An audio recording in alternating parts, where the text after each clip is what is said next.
We'll bank it and play it as we can. Let's do this then. Let's get right to the Madlanga Commission. You are listening to the Madlanga Commission live on SAFM. The SEPs about certificates, outstanding certificates of fitness. That's on the 30th at 11:10. And then at 11:12, you have a call with him on the same day. So, remember, the letter from the SAPS, or the email, complaint email from SAPS, is at 11:10. You call him, because it's an incoming call, you call him at 11:12. It looks like your call is prompted by that letter, just looking at the sequence, including the time stamp. You call him again at 11:17. And then it says sent. There's an audio call from him at 12:52.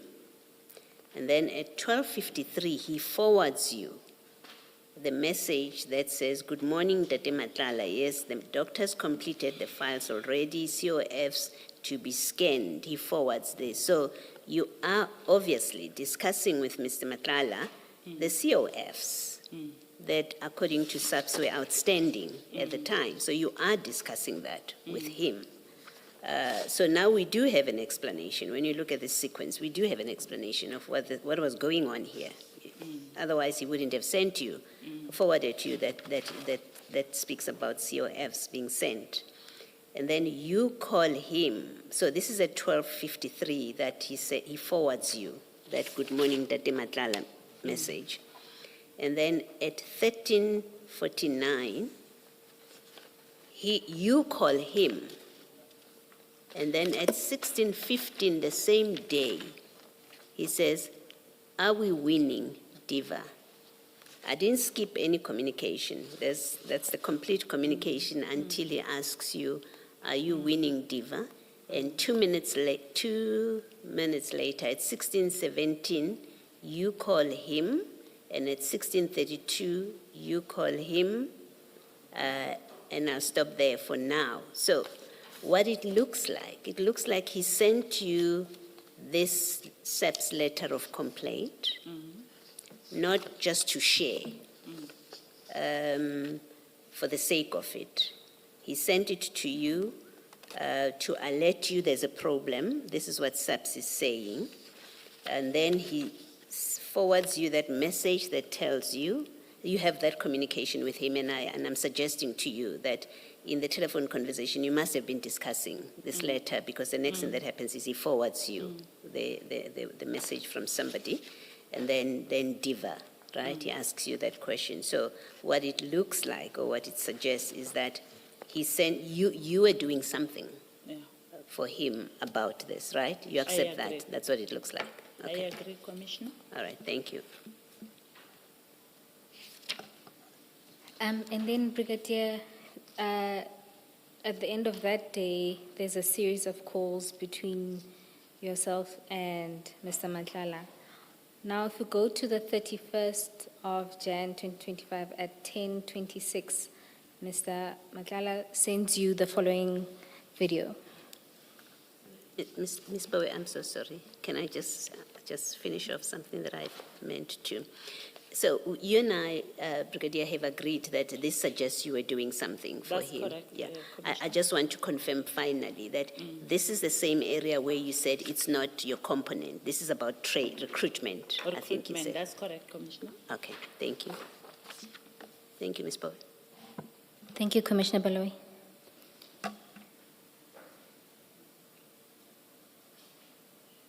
In terms of the commitments that the president would have made to the nation. So now I'm going to say to the president, we are not achieving our target of 10,000 because of the health risk management. No, we can't do it like that. You made a commitment in my presence that by the 20th of December, you give us everything that we want. We are now end of January. We have to say everything that we want. And there's that possibility that we might not even reach our target not because of ourselves, but because of you, the health risk manager. So I hope you are going to give us a better feedback when you come to the podium under 1.2, on the 2.2 item. And I don't want to hear anything, Mr. James. I don't know you. I don't want to hear anything. The only thing that I want you to say, your certificates are delivered, have been delivered today. That is the only thing that I want on the table now. Nothing else. No more stories. I want those certificates by today. Otherwise, I have to escalate it. Because now to me, that is beyond me. I can't do anything about it. Next week, the kids must go to the college. The 4th of February, we are late. And who is delaying us? The health risk manager is delaying us. The service provider, whom we are paying. No, we can't make like this. So general government in terms of this item will say it's clean. You tried to arrange a meeting, one meeting set. You were trying to arrange the meeting. The meeting was postponed as a result of the request by the health risk manager. That's why it's going to be kept up and you can make it clean. We're not going to come back to it again. Let's move to the next item. Item number 8.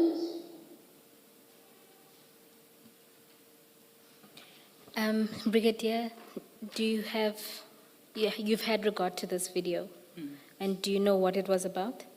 It's, it's in relation with what we discussed previously regarding the email and the other screenshot, whereby the COFs were outstanding, and I think they were in a meeting with, I think it's General Mkhwanazi that is speaking there.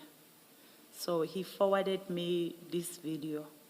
So it's a follow-up of all those documents and videos that he sent me to say I'm in trouble now. And then he then sent a message saying they even imposed that penalty fee. Yes, on his payment. He indicated that according to the service level agreement, if he's not delivering on time, then they will impose a penalty fee. Because he was not delivering these COFs, he's just indicating to me they even imposed that penalty fee. And then what did Mr. Madlanga expect of you in this context? Nothing. And if it flows from the conversation that you would have had with him the day before, do you still maintain that he didn't want you to do anything about this? Like I have indicated to the commissioner, there must be something that he asked me to do if we follow the context of the messages, but I can't remember what was it. Brigadier, it must be that he said to you, please buy me time with General Mkhwanazi, because I'm already late with the certificates. They were supposed to be submitted in December. It's already the end of January. Because what else could it be if the conversation is about the late certificates of fitness? Commissioner, I can't. I don't even have the contacts of General Mkhwanazi, nor talk to General Mkhwanazi. I don't think so. I think it has to do with a certificate of fitness that he did not receive that was delaying the recruitment in the organization. And the service provider was withholding those certificates of fitness. So I can't remember, or maybe he wanted me to talk to the service provider to give him the COFs. So your evidence is that he would, it's much more plausible that he'd ask you to speak to a service provider than asking you to engage your own colleagues. This one is complicated. It is complicated. But he wanted me to do something. It's either I spoke to the service provider that was holding up the COFs. Because it was also affecting our COFs. There was a medical surveillance which were done in our environment, and we also have not yet receive those COFs. So it might be that he wanted me to talk to the service provider regarding the COFs. No, Brigadier, I think something like that, you would remember it, because this issue about the COFs was a big issue for you, for the, Yes, for the that's correct, organization. It Commissioner. was a big issue, would have been a big issue. And this is in January 25, so just a few months before the cancellation of the contract. So I would expect that you would have a clearer memory of issues surrounding this, Mr. Because you are not distant from this. He's sharing with you. He's talking. The two of you are talking about this problem, and so I would expect that you would have a clearer recollection that yes, I did speak. I ended up speaking to a service provider, and so that, and this is what the kind of conversation we had, or I ended up speaking to a colleague in that component, whichever one it was. I'm not sure I understand why you don't have a clear recollection on something so specific. This is not just asking you what was the telephone call about, that sometimes you may be excused for not remembering it. But there was a big deal about this. It's, as you say, it was affecting you, even your work environment. And if you did do anything about it, I expect that you remember that. It's difficult to understand you don't remember. That is why, Commissioner, I'm saying I do agree. He expected me to do something. But what comes into my mind is talking to the service provider regarding the COFs. That's what comes into my mind. And as I'm reading, I can see, I'm asking him, did she give you the file? And he's saying she didn't. Now, further follow-up, did you pay her? So maybe it's regarding the COFs, which were held up by the service provider. Not maybe, it is. Brigadier, but you maintain that you can't say for sure. You just think it could have been related. And assuming that you were speaking about the service provider, in what capacity were you then taking on what is essentially his issue with a service provider? The service provider did not give him the COFs. And I also had outstanding COFs from my environment. Brigadier, I'm asking in what capacity would you be approaching the service provider? If I understand you correctly, this would be Mr. Matlala's company would have subcontracted some other service provider. In that, the service provider doesn't release the COFs on account of non-payment. You say you think the most plausible thing, or what you have in your mind, would have been to approach the service provider. In what capacity would you be approaching the service provider?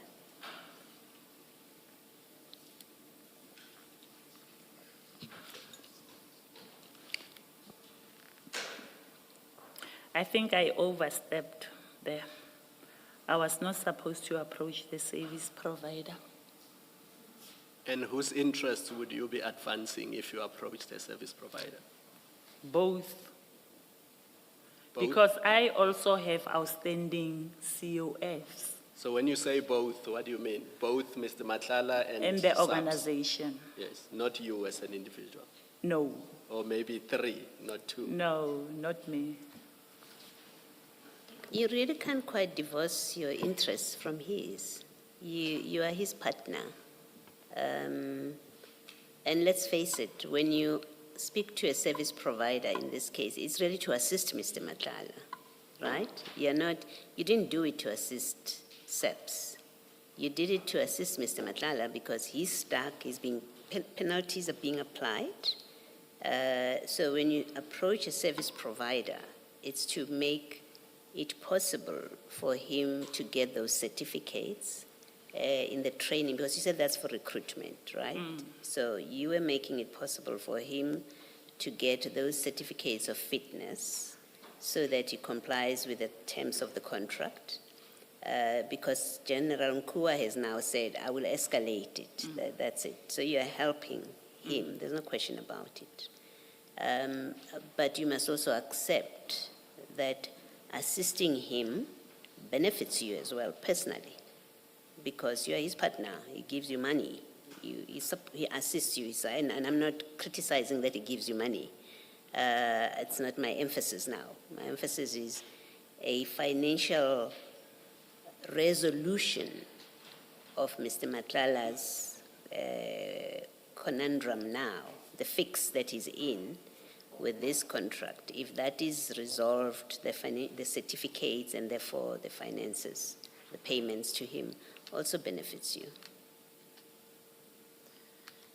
You might look at it in that way, Commissioner, but it's also benefiting the organization, because delays in submitting the COF's members will not go to training on the allocated time or the planned time, as well as from my environment. If I do not receive the COF, some members are refusing to go to the lab and work. Yeah, but that was not a concern here. You have said the COFs, these ones that this stuff that is sending you, those COFs have to do with recruitment. You said it's not your, I think you said component, I don't know what it's called, but you said it's not your area. Yes. So it's somebody else's area. Yeah.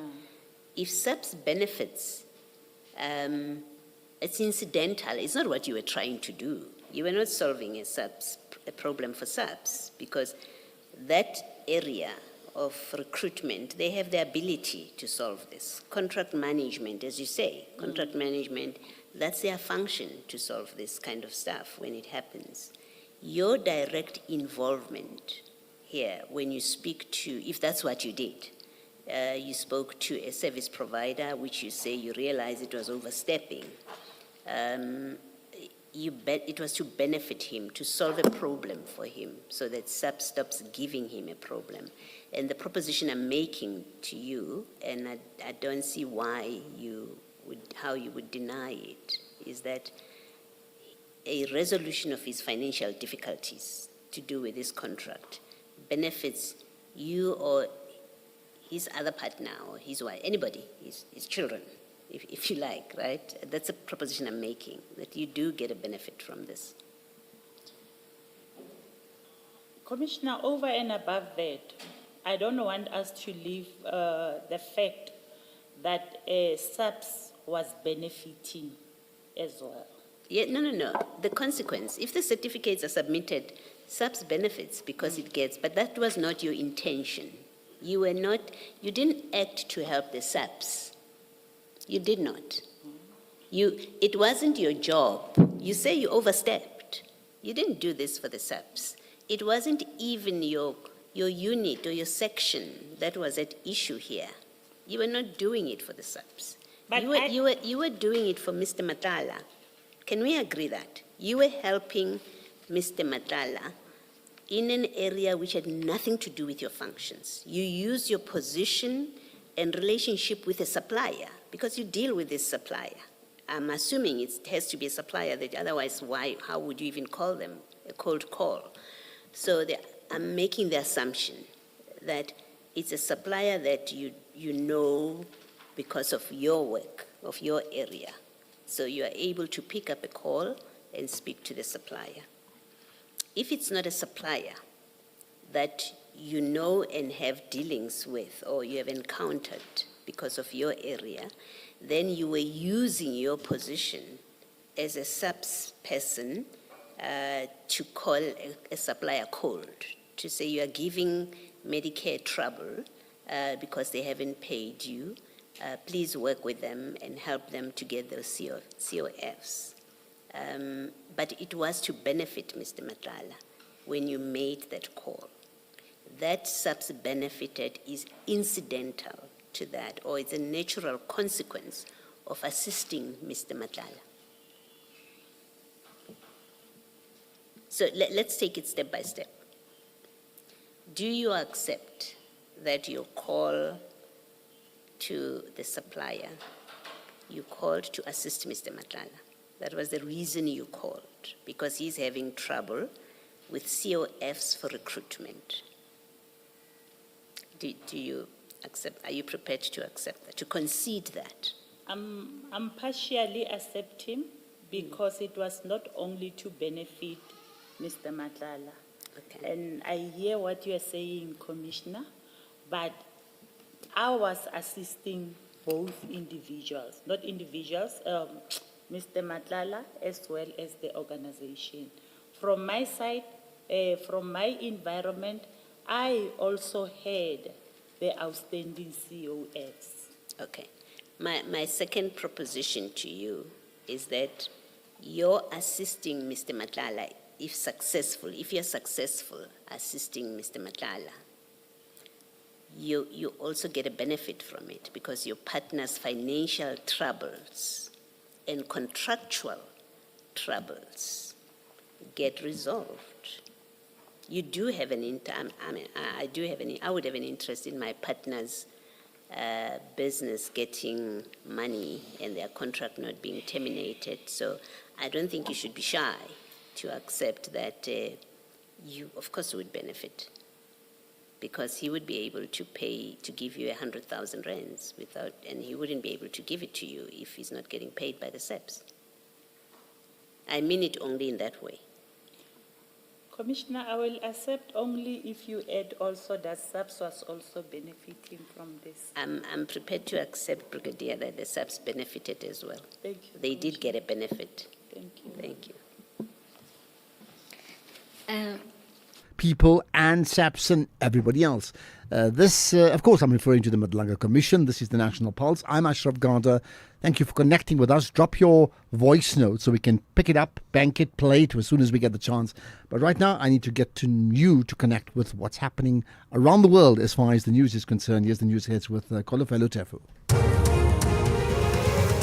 Thanks, Ashraf. Good afternoon. In the headlines at 3:30, we continue where you left off. The Madlanga Commission has put it to Brigadier Rachel Macheng that the amounts paid into her friend's business account, Osizweni Butchery, were a form of gratification.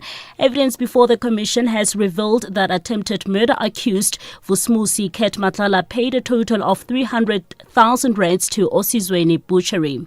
In Parliament, the DA says it wants the President, the Office of the Public Protector, as well as Parliament to probe allegations of maladministration at that entity. And further afield, the United Nations Human Rights Chief Volker Turk has appealed for funds, warning that donor cuts have reduced the work of his agency to survival mode. I'll have details on this and other stories at 4:00. SAFM, guiding you through the rush hour traffic. Good afternoon. Starting off in Gauteng, the M2 westbound in central Johannesburg, queuing towards Crown Interchange. The N3 northbound in Bedford View, slow moving on the ramp to the N12 east at Giluli's Interchange, and Grayston Drive eastbound in Sandton has a crash near Helen Road. In KZN, the N2 northbound in Amanzimtotia's roadworks with traffic restrictions at Dickens Road, a crash on the N3 northbound after Ashburton Interchange at the 3 westbound in Pietermaritzburg, queuing towards Gladys Nzanzi Road. In Cape Town, the N1 outbound slow moving towards Okavongo Road, the M5 southbound slow moving towards Racecourse Road exit, and the R62 is where flooding is reported at Montague Bridge. Diversions are possible to alternative routes. With your traffic update, I'm Irma G. This is SAFM Sports with Doming Khapele.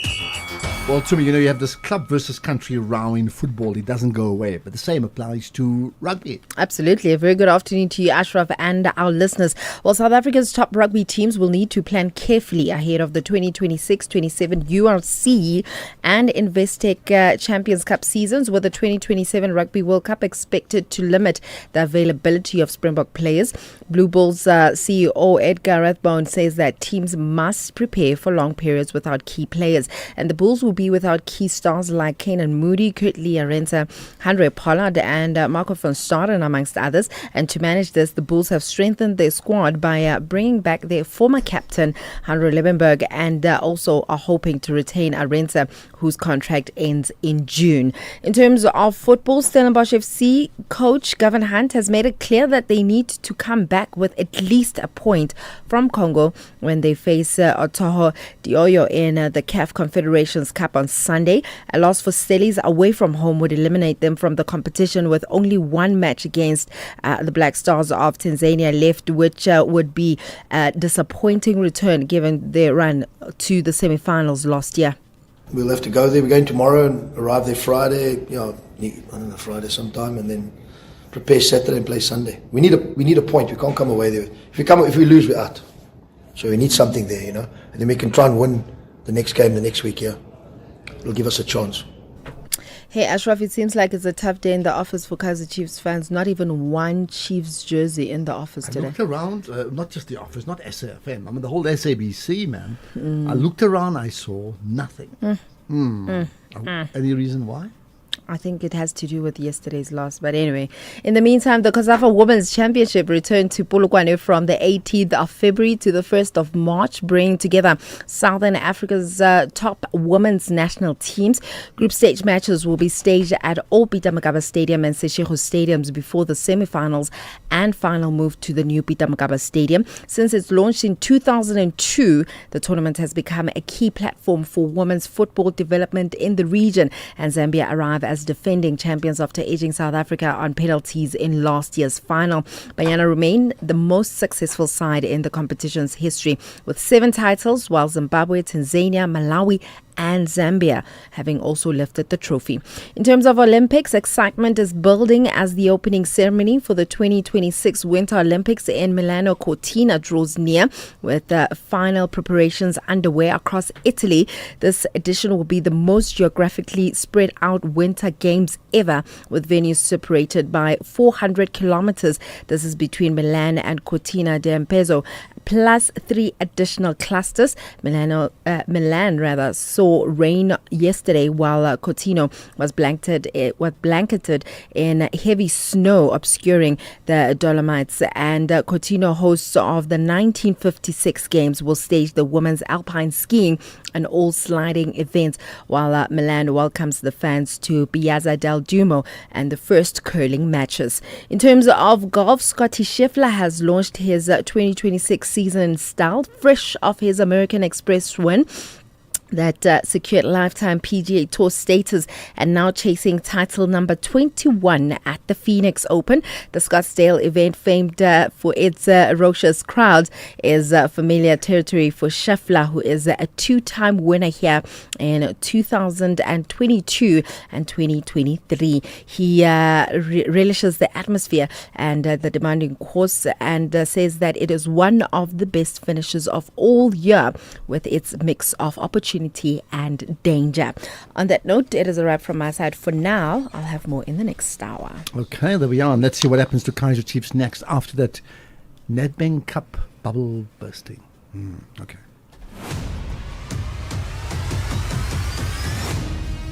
SAFM is streaming live now on Facebook, YouTube, and X at SAFM Radio. You're listening to the National Pulse. Right, we left you at the Madlanga Commission, and you've been hearing the voice of Rachel Macheng, the SAPS brigadier, testifying. Let's get right back to the Commission. You are listening to the... Constitute that everything was now sorted as it related to this service provider? No, I think this is a screenshot. Yes. I don't think Mr. Matlala will call the service provider, Salam brother. Can you please check with your guys how far is the payment? It should be someone who's having access to the Persap system. Now he's sending me this screenshot to say to show that payment has been done. He has not yet received the money in his bank because he says, I'm waiting for remittance. So once payment is in his account, then he will be able to pay the service provider. So,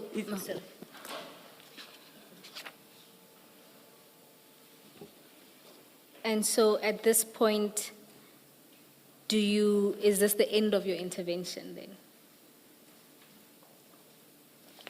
I believe so. Did you ask for anything after all your efforts?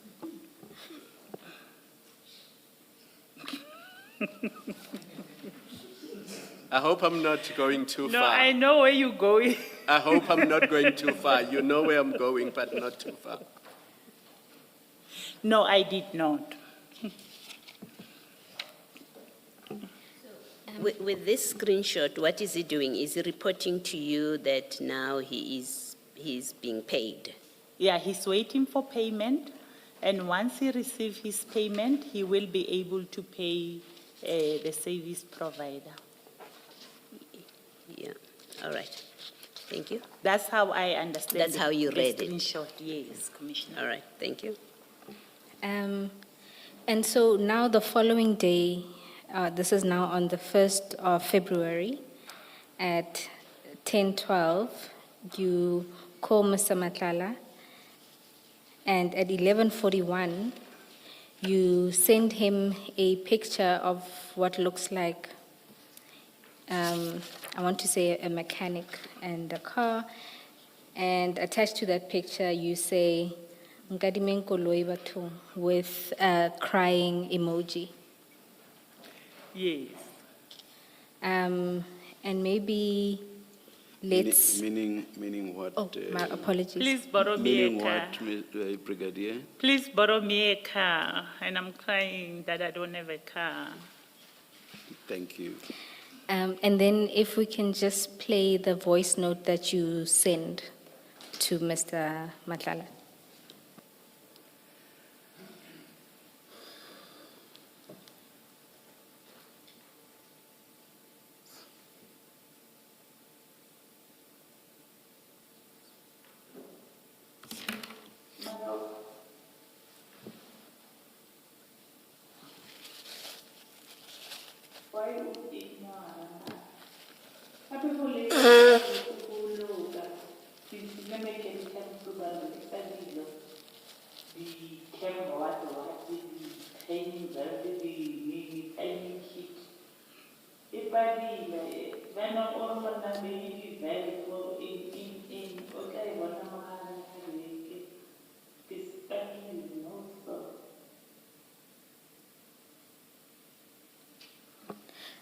Thank you.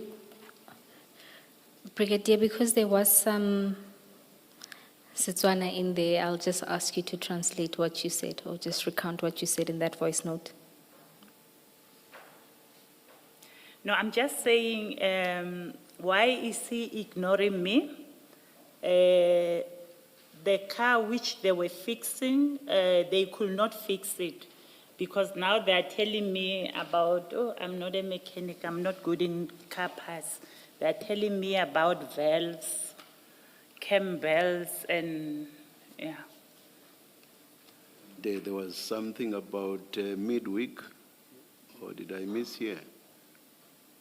Maharing abeg something. Yeah, I think it was during the week. I think he says he'll fix it.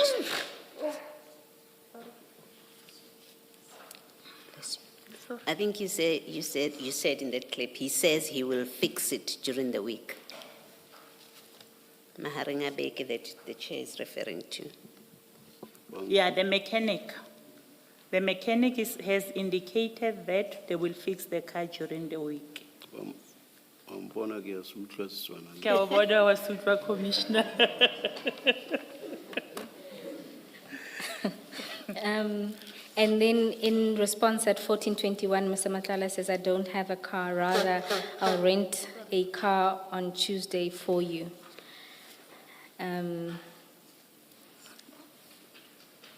Sorry? Sorry, Brigitte, are you okay? Or No, do I'm you- okay. Oh, okay. So he then sends you this message. The one that says, I don't have a car, rather I'll rent you a car on Tuesday for you. Yes. So, Brigitte, just to understand this interaction regarding the car, in what capacity do you then send this request? As Dali, As Dali, Dali. Lavi. Lavi, oh my apologies. You listen to Mr. the chair, Mr. right?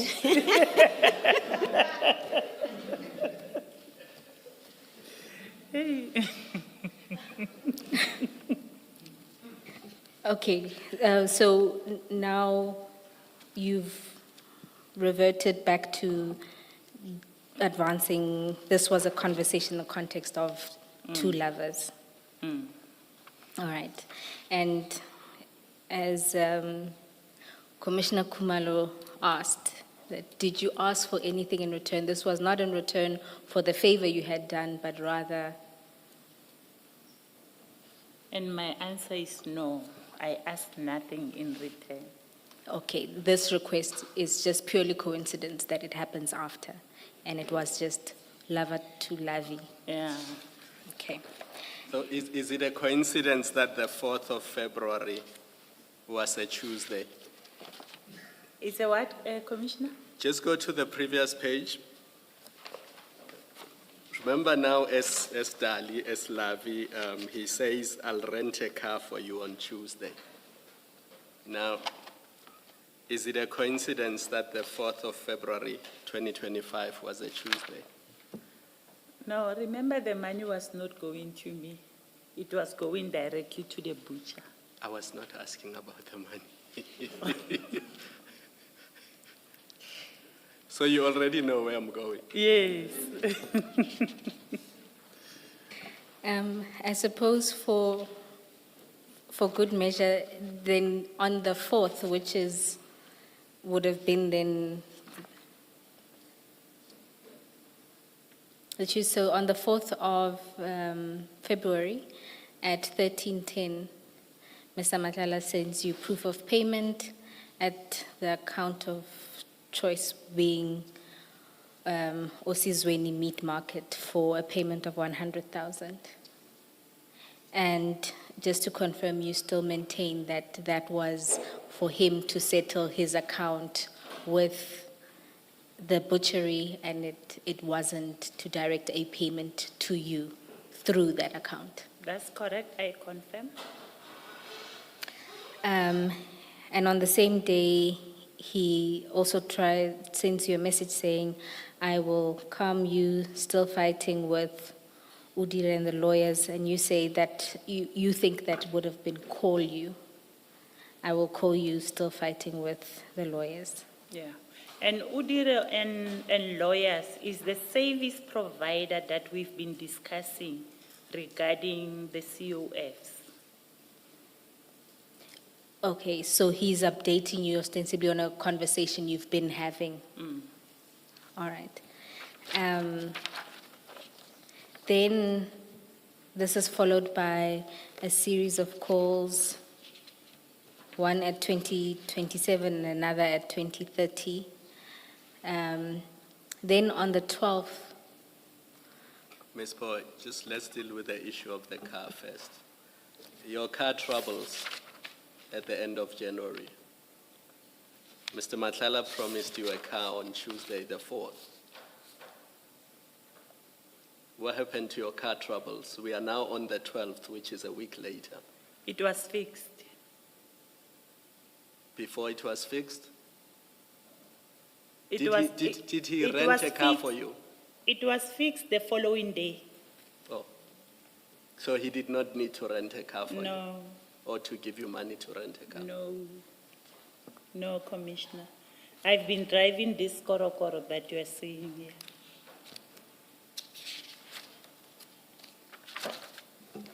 All right, now we're at page 25 on the 12th of February at 8:15. You initiate a call with Mr. Madlanga, and at 8:31, you request that he send you the letter. The letter, then Mr. Madlanga responds at 8:33 with 2 letters. If we could just go to the annexures tab to MTJ 5 and 6 at page 51 of the annexure bundle. 5 and 6. Yes, so page 51. Maybe let's start with page 51. Right? So at page 51 is a letter of demand for non-performance on the contractual obligations for Medicare 24. And in the letter, SAPS details a series of non-performance in most of the areas that Medicare is supposed to be servicing. Can you confirm that? And at MTJ 6 is a response from Medicare, a response to the letter of demand. And in that response, generally, Medicare tries to explain its position in relation to all the areas that SAPS had pointed to non-performance. That's correct. Can you confirm that? I confirm. And ultimately, they promise to essentially do better. They say they will ensure that various work streams within 14 days that a bilateral meeting is held to ensure the backlogs are addressed and timelines given for the submission. That's on page 60. That's correct. All right. So if we can then go back to the chats. In response to the 2 letters, you then write to Mr. Madlanga and say, on your response, you should also indicate the challenges experienced from SAPS, delays in payment, failure to have QTR meeting with SAPS to discuss challenges in order to improve service delivery as per SLA, members insisting on using their preferred doctors. Right?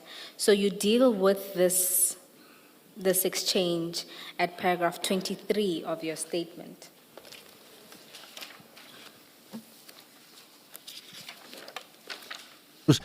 From the Madlanga Commission, a reminder, tune in. Many people are sending us messages. Please do so. Great that you do so.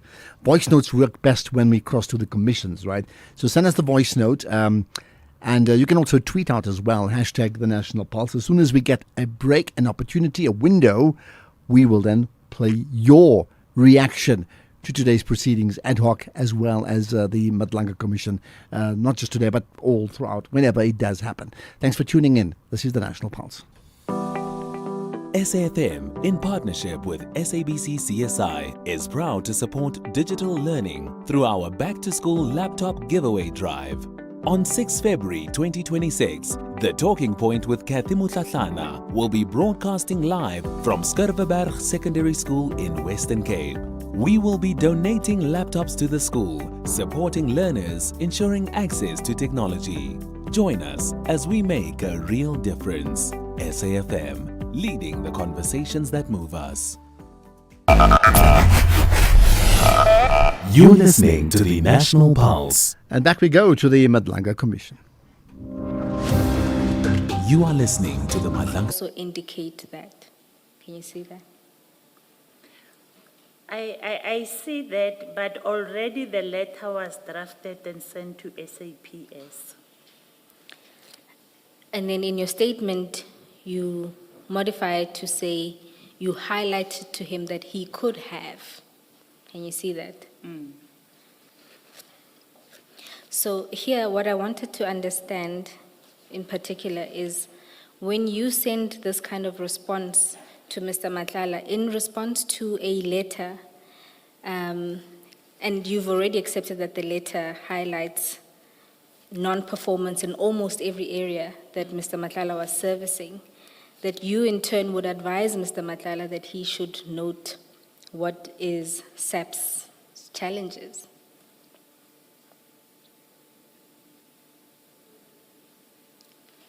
Do you have a comment to that? I mean, why would you advise him to do this, and whose interests were you advancing with this advice?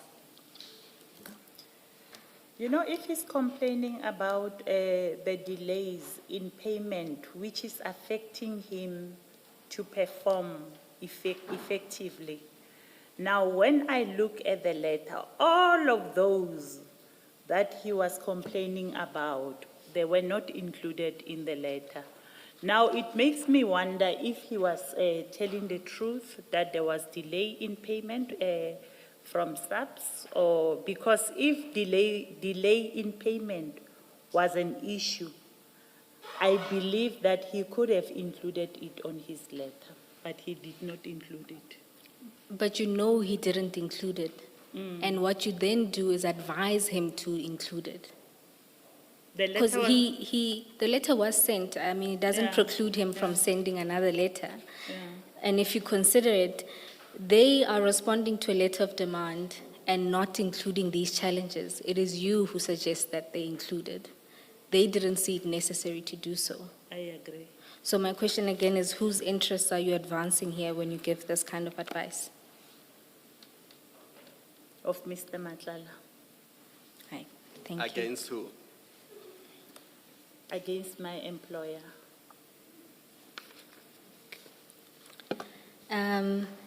So let's then go to the next. Can I Oh, just my ask apologies. a different question? Brigadier, that letter of demand at page 51, it speaks of different streams, work streams, right? In which he said MT6, Commissioner? MTJ5. It's a letter of demand, non-performance. It has different work streams, and yours, if I am correct, and if I've correctly understood your evidence, yours appears to be at page 52. You can correct me? That's correct, where it says Commissioner. medical surveillance work stream. That's correct, Commissioner. Okay. Now, the second paragraph there says, in your stream, about your stream, it says, for the period July to December 2024, all the requests for periodic medical surveillance remain outstanding with a health risk manager beyond turnaround time, and in brackets it says 100% non-performance, right? You see that? I see that, Commissioner. Yes. So there's a problem in your area, according to this letter, 100% non-performance. How is it that you assist Mr. Matlala what you say he should have included in his letter to show that SAPS itself has been in default? It has made it difficult for him to perform his job. You're assisting him in that when, in fact, in your own area, the SAPS records 100% non-performance. And this is a non-performance that you have not dealt with. And can I just put my proposition to you that I think this, in fact, which I've just read to you, and the history of how you've been assisting him, that it actually glaringly sets out the conflict position in which you were. Because according to this letter, they are not performing in your section, but notwithstanding that, you are consistently assisting him. And you're not dealing with the fact that he's not performing in your section. That speaks to the serious conflict of interest that you had, that you couldn't deal with his non-performance because of your relationship with him. Can you see the problem that presents? Commissioner, when I inquired about this letter to supply chain she management, they indicated that there was a typo. In this specific stream is where Mr. Matlala was performing and excelling. Where, the typo being what? Where here is The typo being the non-performance. When I inquired, the person who drafted this told me that there was a typo, and in this work stream, he was performing. It was not 100% non-performance. But, is the typo 100% instead of a lower percentage? Are you saying he was performing 100% or he was not performing but only 20%? I'm trying to understand when you say typo. By December, in my environment, it was 100% performance. Full perform, by the time this letter went out? Yes. Did you correct this? No, it was not me who compiled the letter. No, when I you, was not consulted when it was compiled. now that you have the letter, Mr. Matlala gives you the letter, you don't say to him, actually, you don't say to him in your proposal, you're suggesting to him what he should have included in that letter. In that letter, right? In that WhatsApp message, you say you should have mentioned delays in payment, failure to have quarterly meetings, members insisting on using their preferred doctor. You don't say to him also that you should have included that you've been performing 100% in my area. That seems to me to be a big thing, more than failure to have quarterly meetings. It seems to me that if where you're sitting, a service provider that you are close to has in fact performed 100%, and he sends you a letter to which you are suggesting what you should have added, it's strange to me that you don't add that, but you should have added that you are performing 100% in my work stream where they say you are not performing. Maybe because on his letter, on his response letter, he is clearly indicating that he is performing in the stream. Can you show us that? It will be on page 58. Page? 58. The Madlanga Commission, just for now, I see there's a range of comments about many of the comments made today on the Madlanga Commission, as well as the ad hoc committee, and we'll cover both as and when the opportunity arises. But let's get to the news now. It's 4 o'clock. Here's Kolofelo Tefu.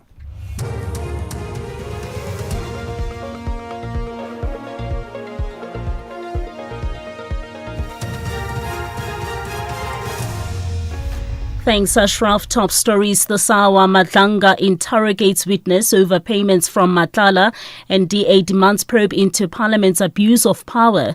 Good afternoon. The Madlanga Commission has put it to Brigadier Rachel Macheng that the amounts paid into her friend's business account, Osizweni Butchery, were a form of gratification. Evidence before the Commission has revealed that attempted murder accused Vusmusi Ket Matlala paid a total of 300,000 rands to Osizweni Butchery. Macheng told the Commission that the money was a debt owed to the butchery by Matlala, as he had bought meat of that amount. But Chairperson Justice Mbuyiseli Madlanga has put it to Macheng that the amounts paid to the butchery were intended to secure her assistance to secure the subs contract to Matlala. A plausible explanation for these payments, 300,000 rand on what we see, was actually what you say they were not. That is, the payments were not. Is that not the plausible explanation? Because otherwise, what you say does not make sense. In particular, why do you become a conduit for Osizweni when Mr. Matlala was dealing directly with that business? So the plausible explanation for me was that this was actually a gratification. The DA says it wants the President, the Office of the Public Protector, as well as Parliament to probe allegations of maladministration and abuse of power at Parliament. The party says it has submitted a 393 document for the three institutions to investigate the rapid escalation of the salary of the Secretary to Parliament, Xolile George, questions around his appointment, and allegations of maladministration of millions of taxpayers' money for the 2023 BRICS Parliamentary Forum. The party says investigation by the three institutions institutions is crucial in ridding Parliament of corruption. Dear Member of Parliament Rikus Badenhurst says former National Assembly Speaker Nosiviwe Mapisa-Nqakula and former NCOP Chairperson Amos Masondo must be investigated on whether they manipulated Jot's appointment and rapid salary escalation of the Secretary to Parliament, as well as the overspending of more than 6 million rand on the 2023 BRICS Parliamentary Forum.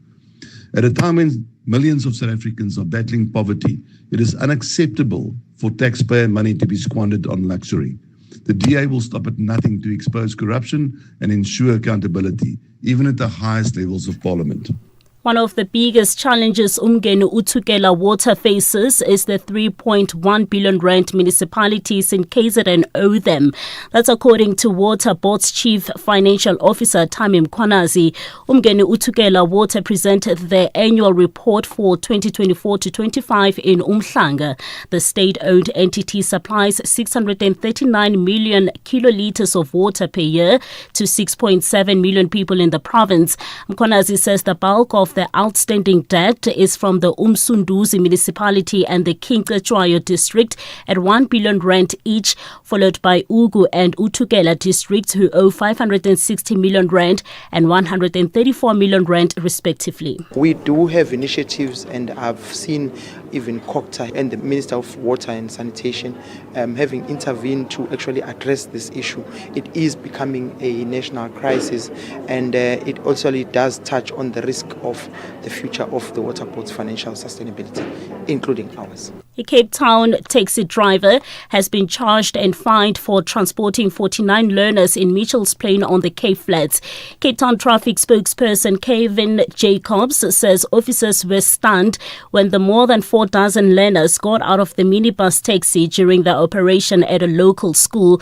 Jacobs says overloading endangers lives. The vehicle was impounded and the driver was charged with not having a permit, overloading and not having a professional driving permit. Arrangements were made for alternative transport for the learners. Overloading endangers the lives of every person in the vehicle, as well as other road users.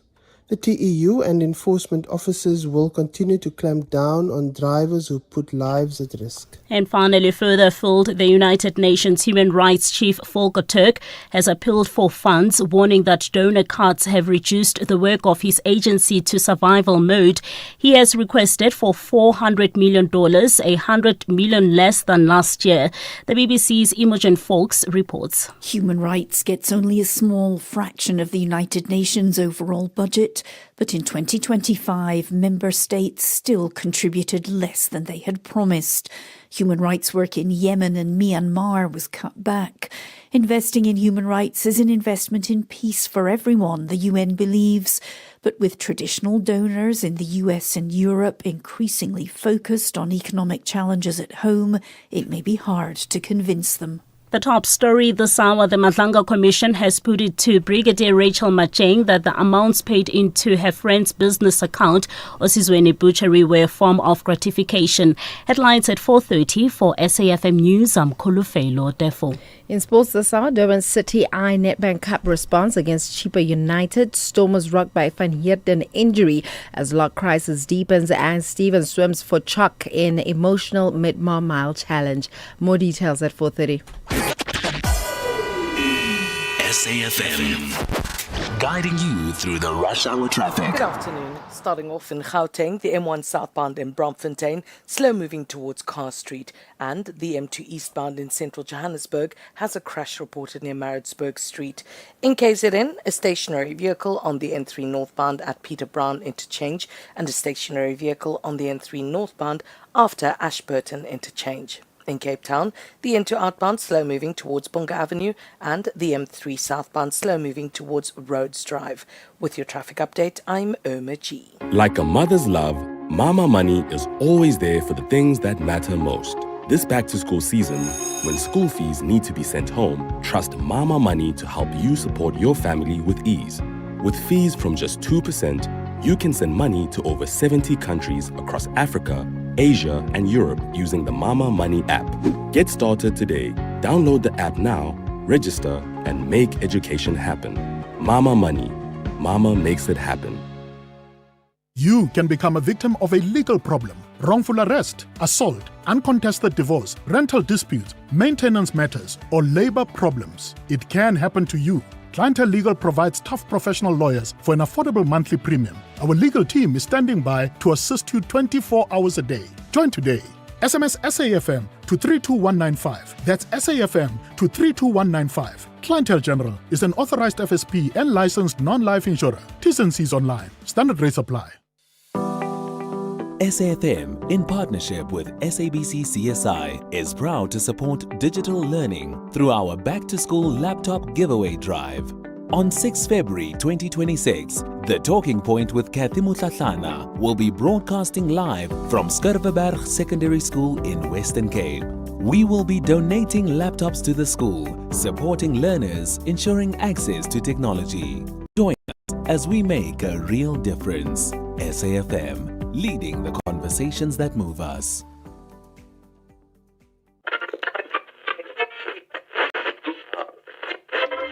For 90 years, one voice has informed, challenged, and connected a nation. SAFM, South Africa's national English public radio station. Established in 1936 as the SABC's very first service, the A program, evolving through the English service, Radio South Africa, to SAFM in 1995, shaping thought and strengthening democracy.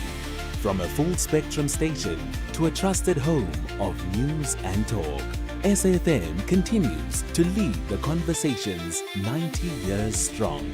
SAFM, leading the conversations that move us.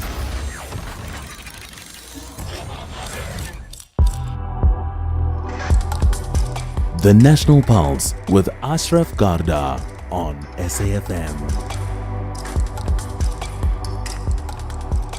You're listening to the National Pulse, weekdays 3 to 6 p.m. Well, thank you for engaging and connecting to the National Pulse here on SAFM. You can do so in many ways, but for now, when you get the chance, just drop us a WhatsApp comment. We'll play it, we'll bank it and play it when we can. 0614 104 107. We know that the Madlanga Commission and the Ad hoc Committee are top of the agenda, as it has been all week, and it's certainly been a busy, hectic day for Brigadier Rachel Macheng, who's been testifying at the Madlanga Commission. So let's get there right away as she continues testifying with specific reference now on the Medicare 24 deal. You are listening to the Madlanga Commission, live. Let's adjourn.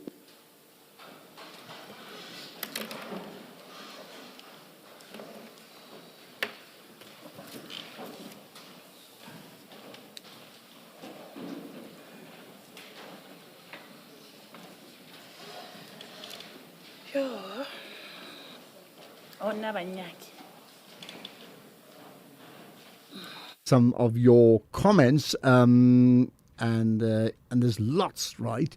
As I would predict, and I think you would do the same, right? Here's another. Hi Ashraf, you're speaking to Pilani from Durban, currently at High Flats for work purposes. Hey, the Madlanga Commission, Ashraf, is becoming the commission of I can't remember. I'm not sure. I can't recollect. The people are lying point blank. But anyway, we're hoping that at the end of all this, something will come out. People will be arrested because a lot has been going on.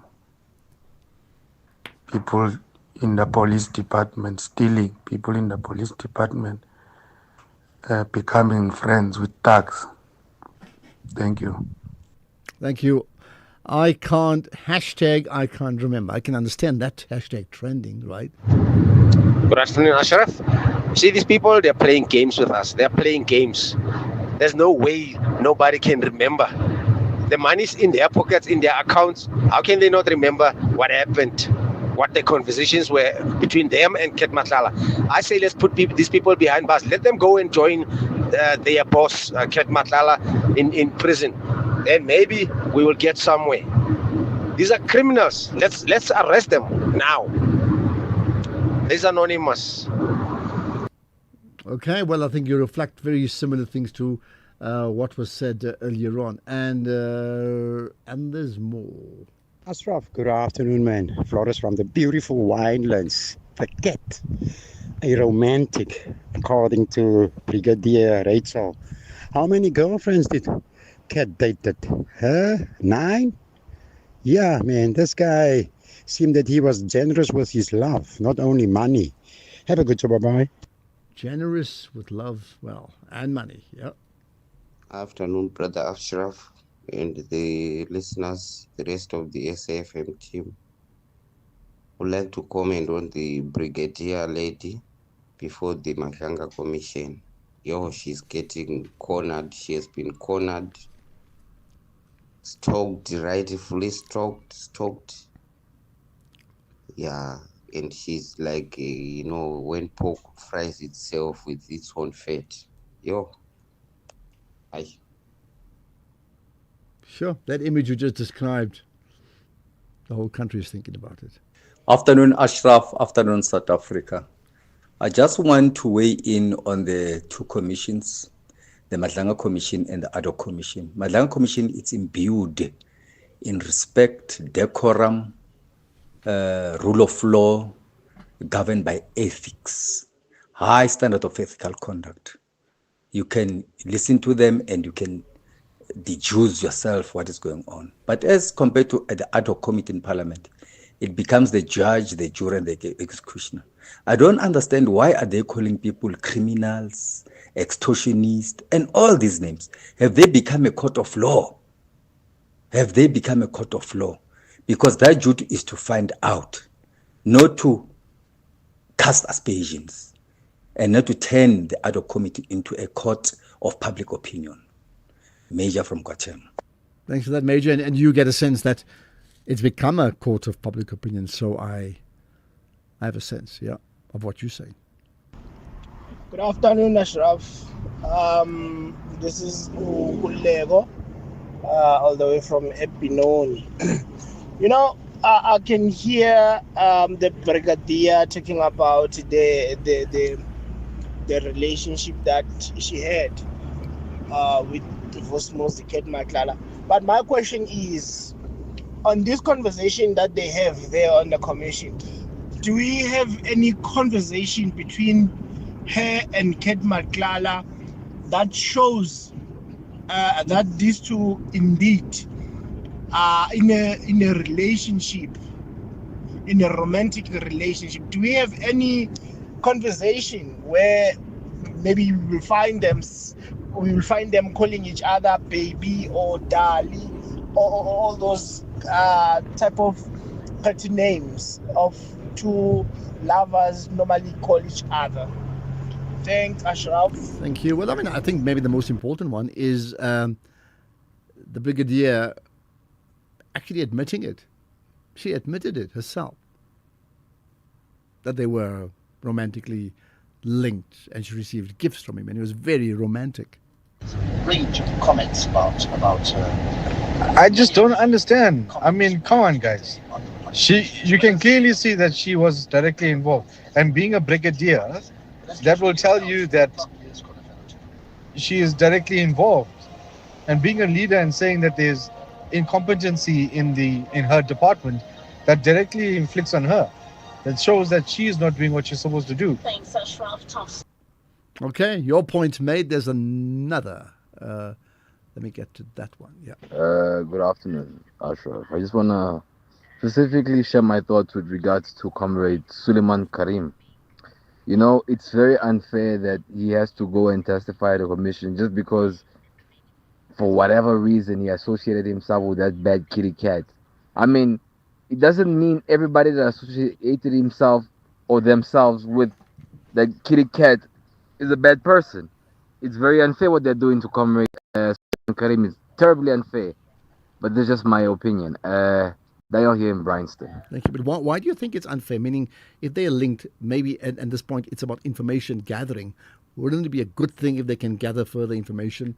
Not necessarily convicting, as you said, Comrade Suleiman Karim, who's very much an ANC member, very aware of that, yeah. I wonder why, Ashraf, the DA is only wanting to pose the salary of the Parliament Secretary or Secretary to Parliament. They've known this for a long, long time. There's been an outcry. But if they call themselves an opposition party, why haven't they done the right thing and fought for us as citizens?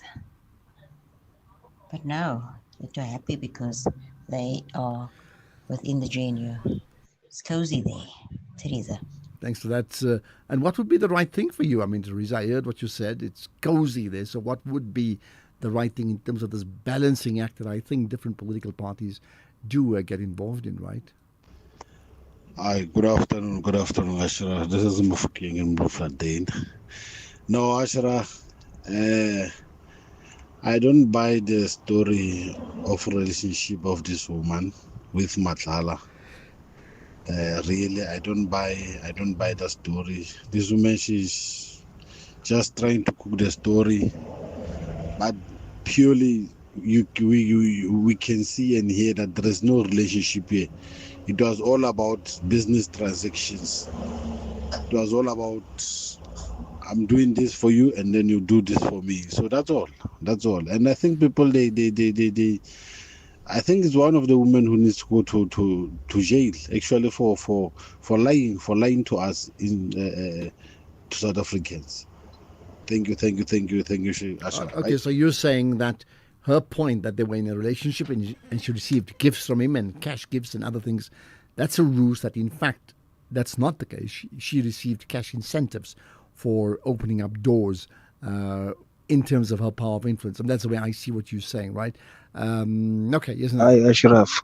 This is Tumsani here in Durban. So, it's unfortunate. We are being captured.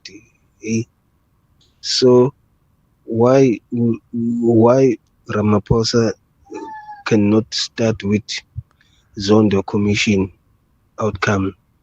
So, he is now prioritizing this Madlanga Commission at the expense of Zondo.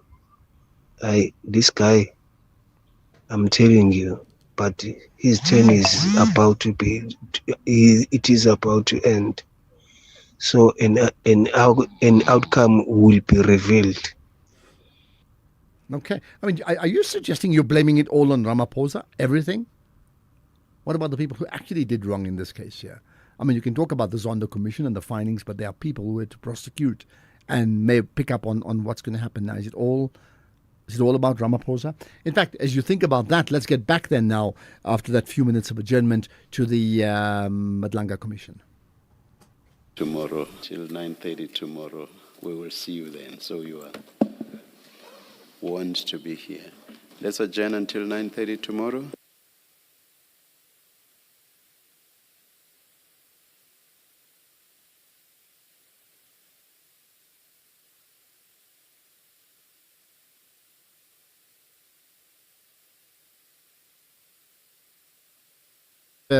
As they came back, they've confirmed that, in fact, the Madlanga Commission adjourned now until tomorrow. X at SAFM Radio and at Ashraf Garda. Okay, but there's a flood of voice notes that we can play. Here's another. Hello there, my name is Lynn from Honeydew.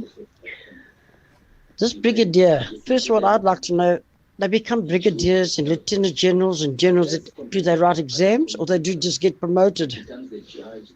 It's something I'd love to know. Because sometimes these generals, they can't hardly speak. And brigadiers for that matter too. I'm not talking about this lady today, although I don't believe half of what she's saying. But I quite agree with that gentleman just phoned him and said arrest and put them away because there's so much lies and that and deceit. And I'm so disappointed in this country. A country that was so safe and happy, and now it's unhappy and so criminalized and so much murdering going on. Well, I think you can be disappointed. Can you be disappointed in the people that have got us into this position as opposed to the actual country. In terms of, what makes a brigadier? Perhaps maybe someone else can comment. What would, in fact, your personal opinion, what would be the qualification criteria that would require one to be fit for purpose for being a brigadier? Ashraf, afternoon. I think this Madlanga commission, it's a joke. Everyone is lying. No one comes clean. No one wants to tell the truth. I think they should just stop. They should just stop questioning them or interrogating everyone because it's a waste of time. So they should just stop because it's a waste of time. What about the fact that we've learned so much? Can you imagine if this commission did not take place? What would we have known then? We are being bamboozled into this. The president has not accounted for his criminal offenses, for keeping the money in the house, in the couch. All these things, Fikile Mbalula allegedly being, his name is being called upon in the Madlanga and other community. So if it was Zuma, the DA would be chasing after him. Has Fikile Mbalula stepped aside, and will Ramaphosa step aside also, since he is being implicated? So they should all step aside, is what you say, right? There's quite a few comments, and this one is a consistent theme. Hi, Ashraf. I'm Tandukolo Vingeni here in Matatiel. Ashraf, Diva is lying. Diva is lying. She is not a girlfriend of Matlala. They do corruption together. Thank you. Okay, so you've got it worked out that she's lying. Is in fact, you're not the only person. I know many others have said something similar. Hi, Ashraf. Errol there from Durban. Look, every time this lady was asked, or sometimes she was asked, why did you do that, or what was the reason? She says, I don't know. Hashtag, I don't know. I told you that. Good day, Afresh. Ashraf, I think we don't have cops here in South Africa. We must start afresh. I mean, if a cop, a brigadier, could fall in love with a hardened criminal like Matlala, and how we're a disgrace, man. People could even blame Trump. I think maybe even the other international community, they must look at this, man. Yeah, this is a disgrace, man. Our government is not functioning in the right way. Maybe we need to act around these things. So, it's 500 in the Israel. 500. So you're saying other countries, and you mentioned Trump, must look into our country because we're not functioning. I can think of 20 countries that are not functioning correctly, and maybe that's being kind. There's a whole lot that are not doing so. Hello, Ashraf, your team and the listeners. My question to the pulse of the nation. How did we get here? How did we get here, South Africa? How did we get our police organization, last line of defense, to be so corrupt? How did we get here, South Africa? Well, you ask an important question. How did we get here? What happened? We've heard of state capture. This is police capture. How did we get here? What actually happened? What is day one of police capture? Good afternoon, Ashraf. I've never heard of a cooperative witness like the lady who is there. She looks and she sounds so innocent. Maybe even if she got some money from that cat, they were lovers, guys. Guys, if there's amnesty, give her amnesty, please. Now, do I take you seriously after that chuckle that you just displayed live on the National Pulse? Yeah. Good afternoon to Ashraf. Well, I'm thinking about a song called Who's Fooling Who, and I think the Brigadier is singing that song really well. And I think she's given a new version to this song, Who's Fooling Me and Who's Fooling You. Wow, I think she's doing a good job. Chonti, Richards Bay. Thank you. Maybe we should sing a song about that. Who's fooling who, right? Clearly, many people are, very few people have come on board and have been able to convince the public, and you're the public, to say, hold it, they're wrong about me. In fact, they've come across and been discredited before, and even more so when they've had to testify. Hi, Ashraf. This is Stanley from Guguletu. I'm now understanding why this gentleman is asking for proof that the Brigadier was in a romantic relationship with Kat. I think it's safer for her to admit to that than to admit to having had frequent contact with Kat for other more illegal interactions. So this would be easy as a scapegoat, as in to explain as to why there would have been frequent interaction or calls or messages between the two of them. So it's a lesser crime. I think that's what this guy is pointing to by asking whether or not there is proof. Yeah, I hear you. It's an interesting point. I mean, so is simply saying, yes, we had a relationship, you don't think that's sufficient proof? In fact, what would be the proof that we all need? Hold on to that thought. Let's get the news headlines. It's 4:30. Here's Kolafelo. Thanks, Ashraf. Good afternoon. In the headlines this hour, President Cyril Ramaphosa has defended his decision not to fire Police Minister Senzo Mkhunu, who is currently on special leave while receiving his full salary and ministerial benefits.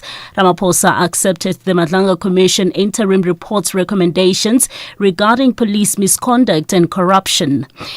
The Commission has put it to Brigadier Rachel Macheng that the amounts paid into her friend's business account, Osizweni Butchery, were a form of gratification.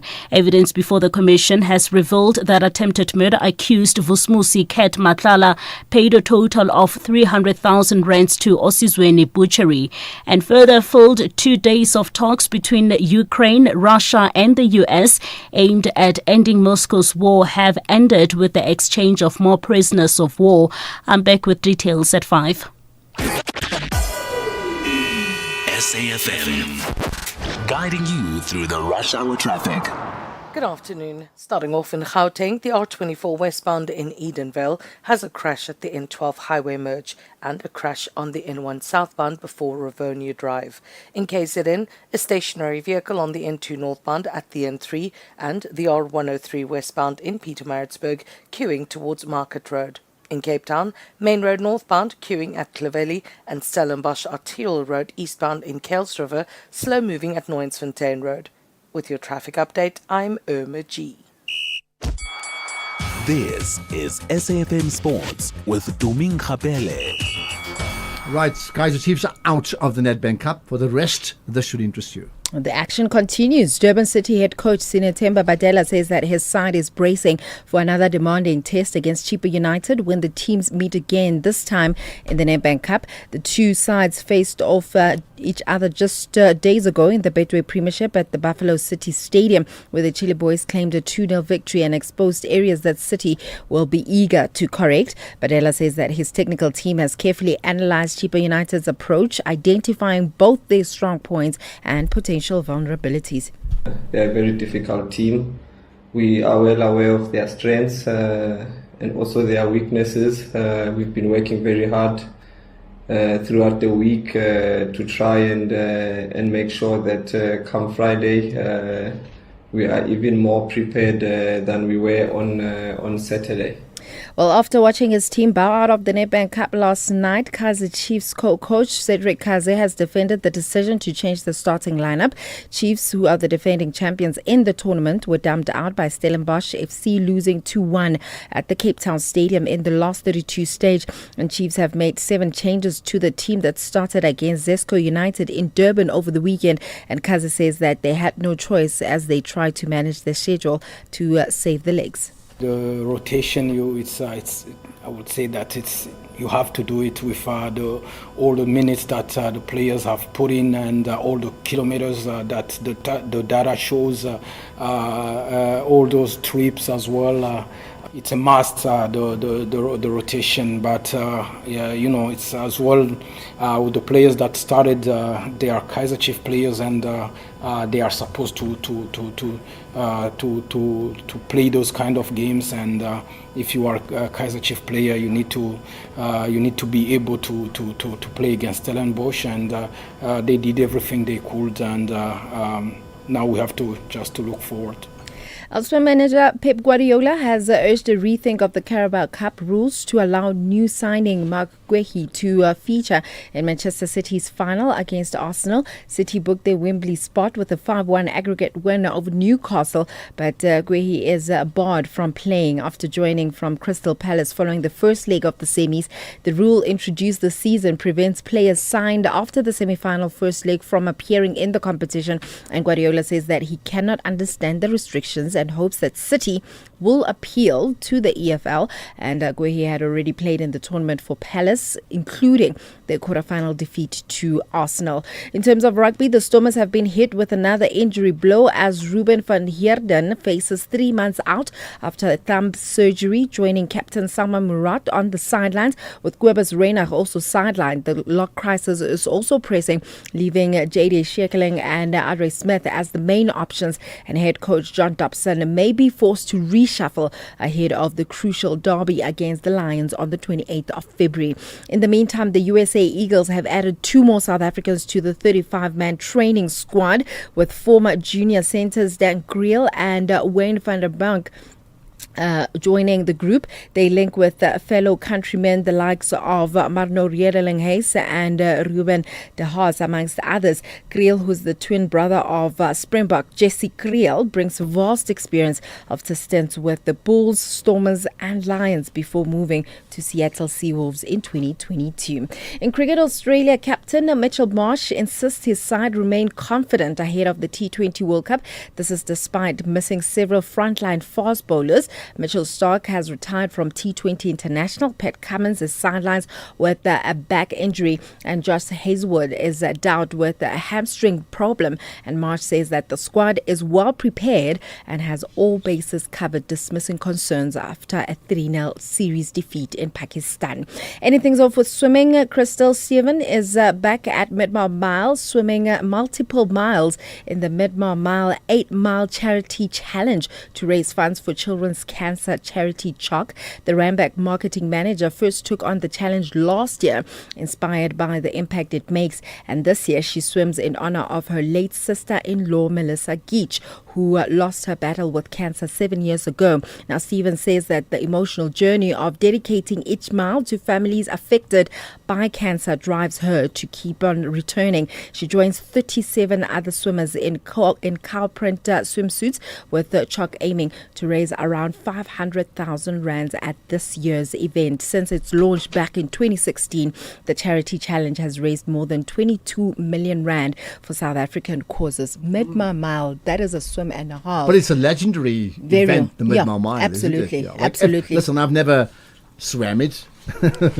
But those that have, it's like the ultimate. It's like the comrades. Yeah, what more when you're actually swimming for a cause? Well, there we are. Listen, quick one. Your thoughts on what Pep said? I mean, basically what he's saying up to now, when you're playing in cup competitions, you're cup tied. So when you get transferred in the same competition, you can't play for another team. And he's saying that they should get away with that. What do you think? I mean, he's with another team. Why not? They bought him anyway. I don't know when it started, but it's not even about the one player. It's like the principle. I think. I mean, because, he's with another because if team. you played for one team in the league and you get transferred to another team in the league, technically you're also cup tied, meaning you've also now moved to another team, and that's been allowed. So why can't you allow the same thing in a cup knockout competition? Sure. Like, honestly, he's owned by another club now. Like, then don't let him transfer. And it's not like they're playing against Crystal Palace. But even if they did, it doesn't belong to Palace any longer. Exactly. But that's the point. Yeah. Okay. Get Barter school shoes at Spar for 75 Rand when you spend 350 Rand or more and swipe your rewards card. Buy 700ml all gold tomato sauce for 32.99 plus 100 megs free data on Spar Mobile. Or 400 gram baked beans and tomato sauce, excluding light and variants. Buy 2 for 30 Rand plus 50 megs free data on Spar Mobile. Price is valid from 20 Jan till 8 Feb while stocks last. Only at Spar. T's and C's apply. The Railmen believe a win is more special when defeating giants. Yet Masandawana are confident they are wearing the right boots to triumph on foreign soil. This is Champions League. Catch FC St. Eloy Lupopo up against Mamelodi Sundowns the Sunday 8 February at 2:30 p.m. Live on SABC Plus and SABC Free. Proudly brought to you by SABC Sport.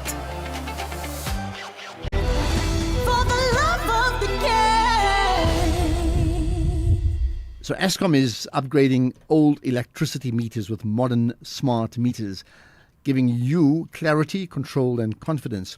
With your new meter, you'll be able to see your usage in real time, giving you the power to manage your electricity with ease. Smart meters are accurate with and help Eskom respond faster to issues. So please, a request to allow the Eskom authorized installers access to install your new meter. For more information, visit the Eskom website. You'll know all about it. Eskom, redefining for a better future. Economic news on SAFM. Facts and figures you can count on. Mkhwanazi has got all those numbers. Mkhwanazi, you've got news about a boxer firstly. Tell me about that. Yes, Ashraf, turnover up 11.9% and gain market share. Internal selling price inflation at -1%. And its competitor, remember, Yusuf, they're sitting at -0.7%. A confirmation of lower prices. Boxer is still working to meet its liquor store rollout objectives, but still depending on securing a number of outstanding liquor licenses. And we all know that liquor has been doing very well for right or for wrong reasons. And Ashraf, just as speculation was attempting to unwind when it comes to precious metal, though silver just started the day, falling, erasing a brief rebound. A global rout when it comes to technological stocks is snowballing into other markets. An AI-driven rout has erased hundreds of billions from stocks and credit, hammering software firms as investors realize that AI is starting to disrupt entrenched business models. For almost 2 years, there has been talks about how AI is going to change the world, and that is a multi-generational technology. So in the past weeks, we have seen signs of it in practice, and as expected, the Bank of England and European Central Bank joined the likes of the US and the South African Reserve Bank by leaving interest rates unchanged. And locally, when it comes to the utilization of production capacity, that is by large manufacturers, that decreased by 1.3% to 7.8% in November. Oil prices falling but held close to multi-month high on easing supply concerns after US and Iran agreed to have nuclear talks. Note that oil prices are strongly influenced by tensions in the Middle East, as about a fifth of the world's total oil consumption passes through the Strait of Hormuz, that is between Oman and Iran. As we're talking, Brent crude is down 2.6% at $67 a barrel. Gold prices reversed earlier gains while silver fell sharply. That is a sharp reversal of a short-lived rebound seen this week. And we see gold is down 2.8% at 4,823. Platinum down 9.5% at 2025. Silver down 11%. Global stocks are falling as the latest economic data revived worries about economic slowdown, with the JSE down 2.3%, and resources continue to be the main dragger, down 6%. Rand fell 0.6% against the dollar, 16.16, 21.93 against the pound, and 19.09 against the euro. Okay, thanks for all of that, Mkhwanazi. We'll do it again tomorrow, and don't forget, Jimmy comes up 6 to 7 for an hour of the markets. The National Pulse with Ashraf Garda, weekdays 3 to 6 p.m. So the Madlanga Commission has adjourned. The Parliament's ad hoc committee has also adjourned for the day, which means more time to talk to you, by the way. That's the good news. So you can call in live. That's the prompt. 086. You've saved the number on your phone, haven't you? 086 000 2032. 086 000 2032 to call in live. Tweet hashtag the National Pulse. And the WhatsApp number 0614 104 107. Do listen, by the way, to our podcasts, which you'll find on sfm.co.za. Now, talking about the Parliament's ad hoc committee, the DA MP Diane Kolobana appeared before the ad hoc committee today, and linking to that, we've picked out two moments from today where Kolobana speaks about the KZN Police Commissioner. Firstly, Diane Kolobana reflects on KZN Police Commissioner Lieutenant General Nhlanhla Mkhwanazi's, well, what is now being described as this, explosive, groundbreaking, significant July 16 or July 6 briefing. Yes, I think some people have welcomed what was done. Some people have criticized it, saying it looked as though the country was under siege or having a coup. What I heard was a very frustrated police officer who felt that he was being let down by the systems. He didn't raise, much of what he said was not raised by him in the portfolio committee previously, but certainly what he came out with, people were fascinated and some areas horrified. From my experience, much of what he said could be tracked down to be real and honorable and honest. Other items I was a bit cautious about and thought, I need to see proof on this or that. So I don't know what the ramifications will be of him doing what he did, whether he's seen as a whistleblower or what his status is and position. But he made them, and now we're looking into them. That's what this committee is doing. So that is by way of a background that leads us to paragraph 6 in your statement. Are the allegations made by Lieutenant General Mkhwanazi directly against you? Accusing you of revealing certain classified information as a result of your membership of the JSCI. Yes.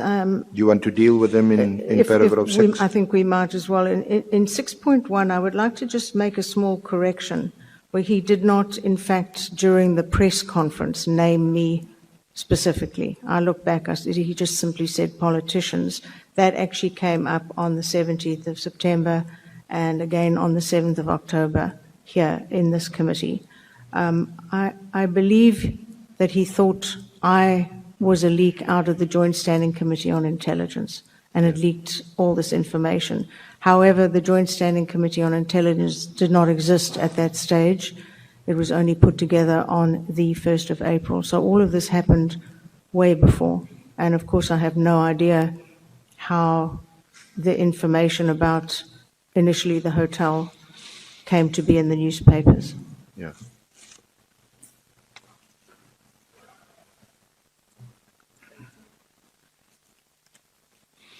So in paragraph 7, you say that his allegations stem from some erroneous understanding of your membership of the committee. Yes. And that the information that you did disclose first was already in the public domain, and second, you say they relate to a period before your membership of the JSCI. Indeed. And then staying with Diane Kolobana, she wanted an apology from Lieutenant General Nhlanhla Mkhwanazi. So why so? Here's her explanation. Believe he thought I had leaked out of the Joint Standing Committee. I think he thought I leaked this thing on this 5-star hotel when I knew nothing about it and the committee wasn't sitting. He made a mistake. I thought he might apologize, but of course he didn't. He doubled He made a down. mistake when he was testifying in the commission. Yes, saying that I was part of a criminal syndicate and had committed criminal actions. But That do you would not have think referred that it would have been seen that you are intimidating witnesses in the commission? Would you not have awaited the commission to make its own finding on the allegations? Remember, both the commission and the ad hoc are dealing with allegations. So would it not be proper for you to await the commission to announce itself on that particular allegation? Because it may be seen from a different angle that you are intimidating witnesses appearing before the Madlanga Commission. You're suggesting that what I say would intimidate Lieutenant General Mkhwanazi. I'm sorry, that cannot, No, but the point that is- cannot possibly be Thank you true. so much, Honorable Nobalo.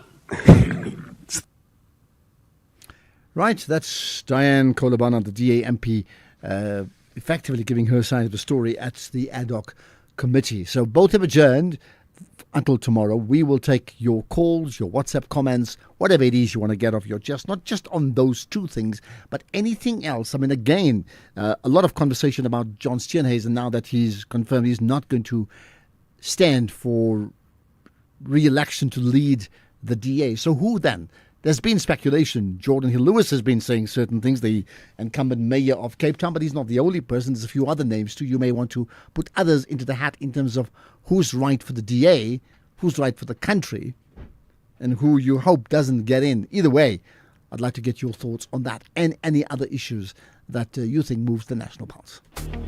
The Railmen believe a win is more special when defeating giants. Yet Masandawana are confident they are wearing the right boots to triumph on foreign soil. This is the CAF Champions League. Catch FC St. Eloy Lupopo up against Mamelodi Sundowns the Sunday 8 February at 2:30 p.m. Live on SABC Plus and SABC 3. Proudly brought to you by SABC Sport. For the love of the game. What's with the camouflage, Dorf? I'm going hunting. Just me, nature, and my most underrated off-roader, a rental car. Hunting? You could fit that little car in your backpack, Dorf. I sit in the driver's seat. Baggage at the back, chairs on the roof. The kudu is going to get in and strap its own seatbelt, Savvy. Could do with more legroom, Dorf. Go hunt for a new 4x4 at WeBuy Cars. They got great deals. Oh, shot, Savvy. Don't be Dorf, be savvy. We buy cars geared for that big trip, geared for you. With the ever-changing financial landscape, it can be difficult to make sense of all the moves at times. Join me, Jimmy Moyaha, on the SAFM Market Update with MoneyWeb, Mondays to Thursdays, 6 to 7 p.m, as we break down the key market trends, top financial stories, and smart investment insights, all in one place. It's everything you need to stay financially informed and ahead of the curve.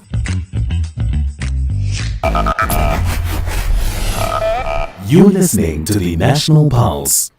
Right, I need to hear you out. Come on, let's get it. Well, maybe this one sums it all up, or does it? Good afternoon, Ashraf. It's Theo in Western Cape.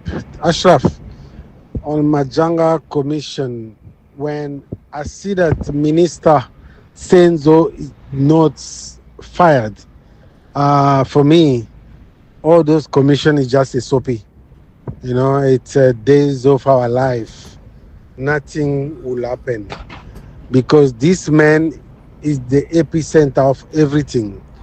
And now, he's not going to be fired, meaning he's going to start getting salary and he's going to be reinstated on his position. So what's going to happen to General Mkhwanazi and other people that spoke about wrongdoing? This thing is just a joke. We're wasting our time. Can we go back to our national pulse, please? Thank you. Theo in Cape Town. In fact, that is the national pulse. It reflects the pulse of a nation, maybe not at peace with each other, but we have to reflect that, and we do. Hi, Ashraf. I think we are at a crossroad again. You know, had Nelson Mandela and F.W. de Klerk not have been leaders of their parties, would we have had a 1994? Equally so, had Cyril Ramaphosa and John Steenhuisen not have been leaders of their party, would we have a GNU? I think we're at a crossroad again. We are at a crossroads, from one crossroads to Rachel. So, Ashraf, good day. One, being in a relationship with a supplier is improper conduct. It is against ethics of any organization and is a gateway to corruption. Two, receiving money from a supplier for anything clearly borders on corruption. So whichever option that our brigadier wants to use in terms of dealing with suppliers, it's wrong. Both of them are wrong. The relationship with the supplier is wrong. Getting money in your bank account from a supplier is wrong. Michael here. Thanks, Michael. Which one is less wrong? That's maybe the question others may be asking. Hello, Ashraf. It's Mkhwanazi in Carltonville. You see what is happening there at Madlanga Commission? Those are the results of cadre deployment. That's where we are. So South Africa is where it is today. The cadre deployment. That is a problem. They now push their corruption through cadre deployment. Those are the results of cadre deployments from the communists.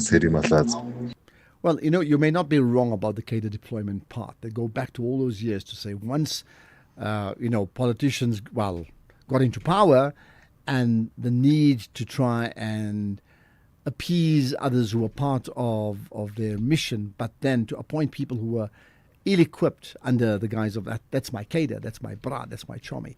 That could be a factor, yeah. Afternoon, Ashraf and the SFM listeners. It's not even a question of how did we get here. The first thing is, why only now? What led to these revelations now? What is it that was not going right in whatever comfortability that everyone had in the past?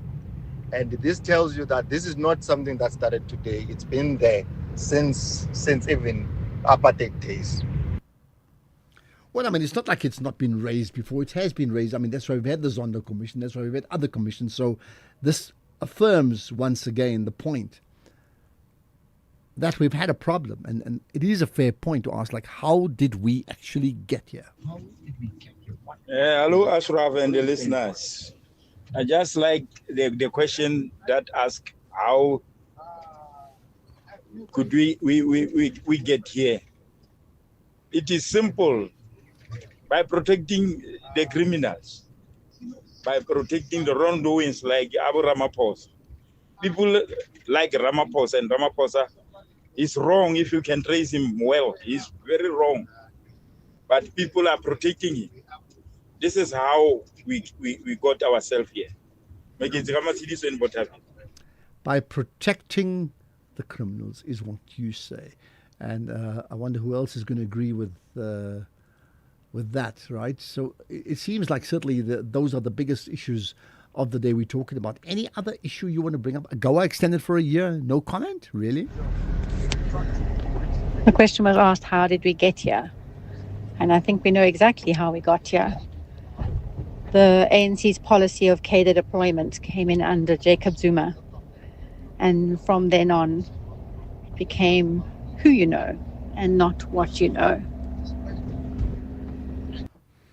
Who you know and not what you know. Well, that goes back to the point that's been alluded to about cadre deployment, right? Okay, there's a couple more I want to pick up on. Let me just see if I can get to those. Yeah, we are. Good afternoon, Ashraf. Good afternoon. Alex in Plettenberg Bay. I don't buy that you love a story. This brigadier is lying. She's lying. There was no relationship. She was getting paid kickbacks by Mashal. How can you have all the conversation and there's no way people call each other baby, love you, sweetheart, I love you, I do what? It's all about business and payments. Never. Okay, all about business. I wonder. Salo in Mokopane, go for it. Ashraf, thanks for having me. Thank Ashraf, you. Yeah. you know, how do we get here? I think even people who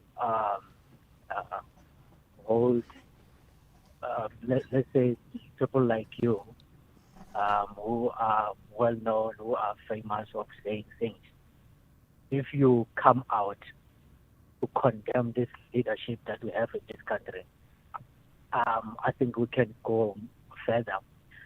The corruption that we see that has been exposed there by Madlanga. First, I think it is how politicians protect each other, especially in starting from Zuma's era. ANC in parliament protected Zuma.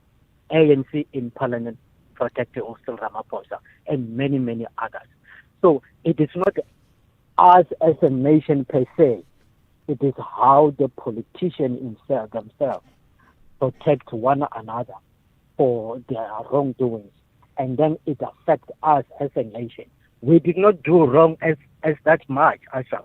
We did, I will say, the wrong thing that we do is when people voted the ANC again in power. But in general, I don't think we should take the blame when the politicians make decisions for us. So, in short, politicians are the one who's letting us down every day, Ashraf. And I hope and wish that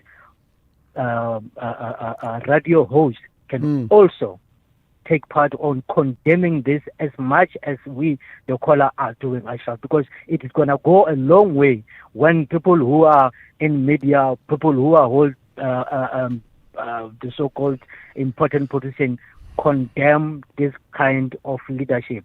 We should go. We will go further. Okay. And lastly, do you remember what that Ruel Khoza? What did he say?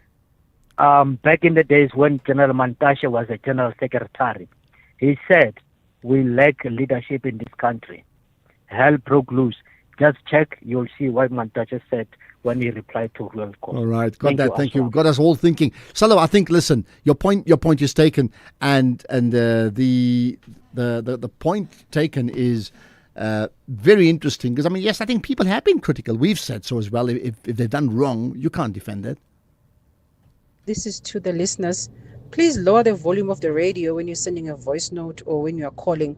We love to hear from you. Thanks. It's Bongi here.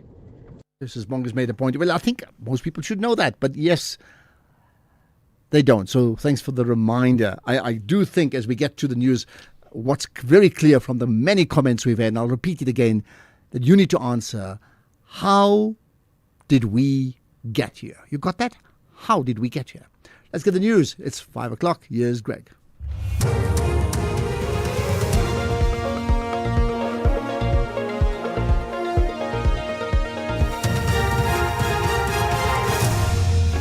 Thank you, Ashraf. Top stories at 5 o'clock. Ramaphosa accepts criticism over Mkhwanazi, and Russia and Ukraine exchange prisoners of war.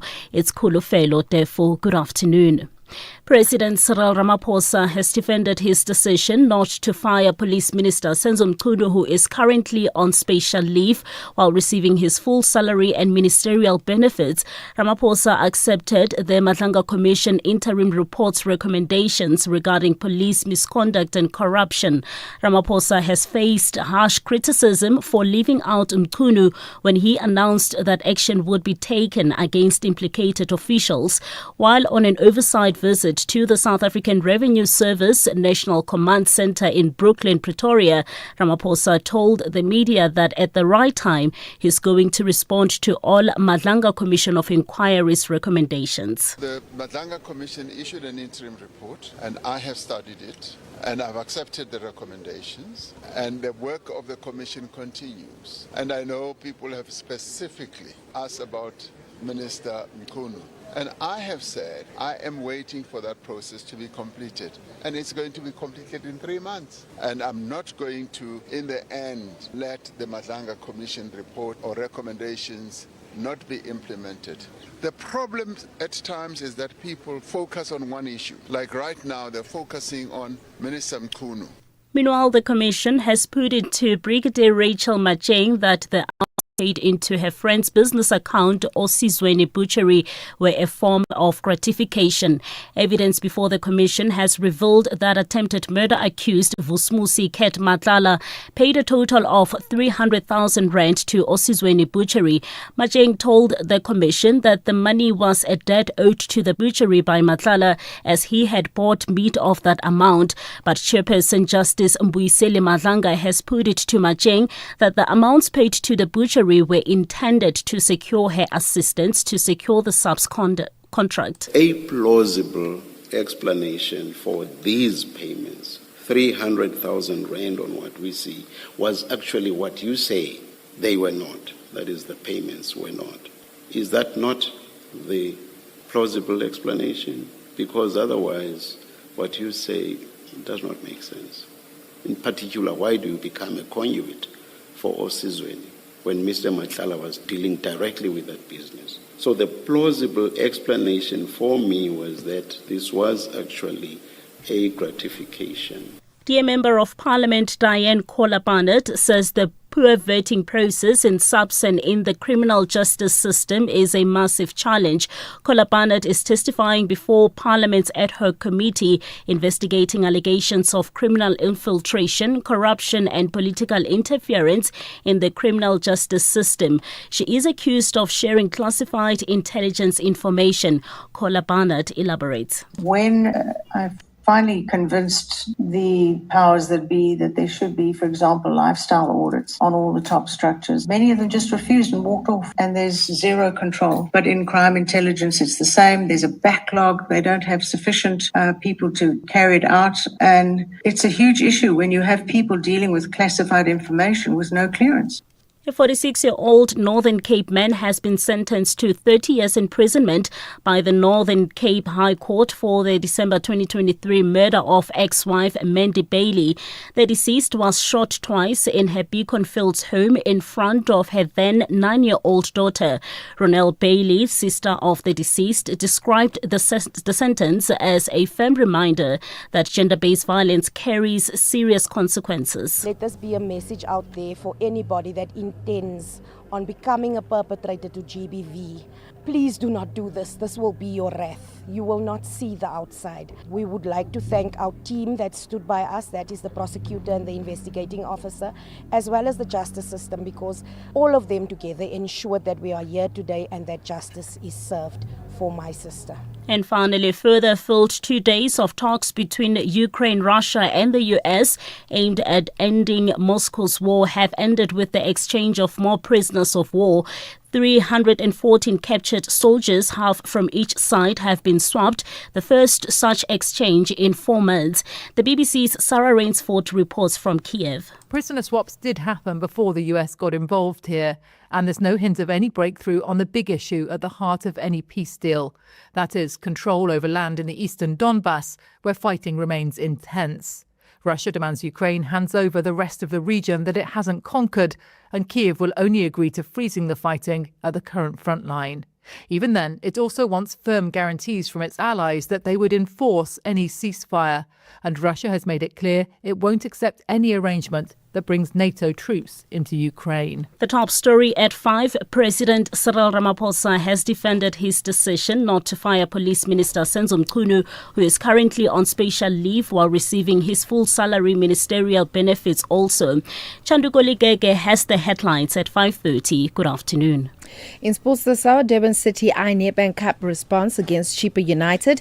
Proteas expect tough conditions in India ahead of T20 World Cup, and anticipation builds as Milano Cortina 2026 Winter Olympics open.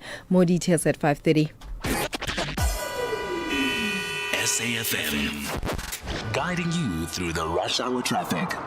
Good afternoon. Starting off in Gauteng, the N1 southbound has delays at Grasmere services, the N12 westbound in Eldorado Park queuing towards Klipspruit Valley Road, and the N1 northbound in Randburg has a crash on the off-ramp to Malebongwe Drive.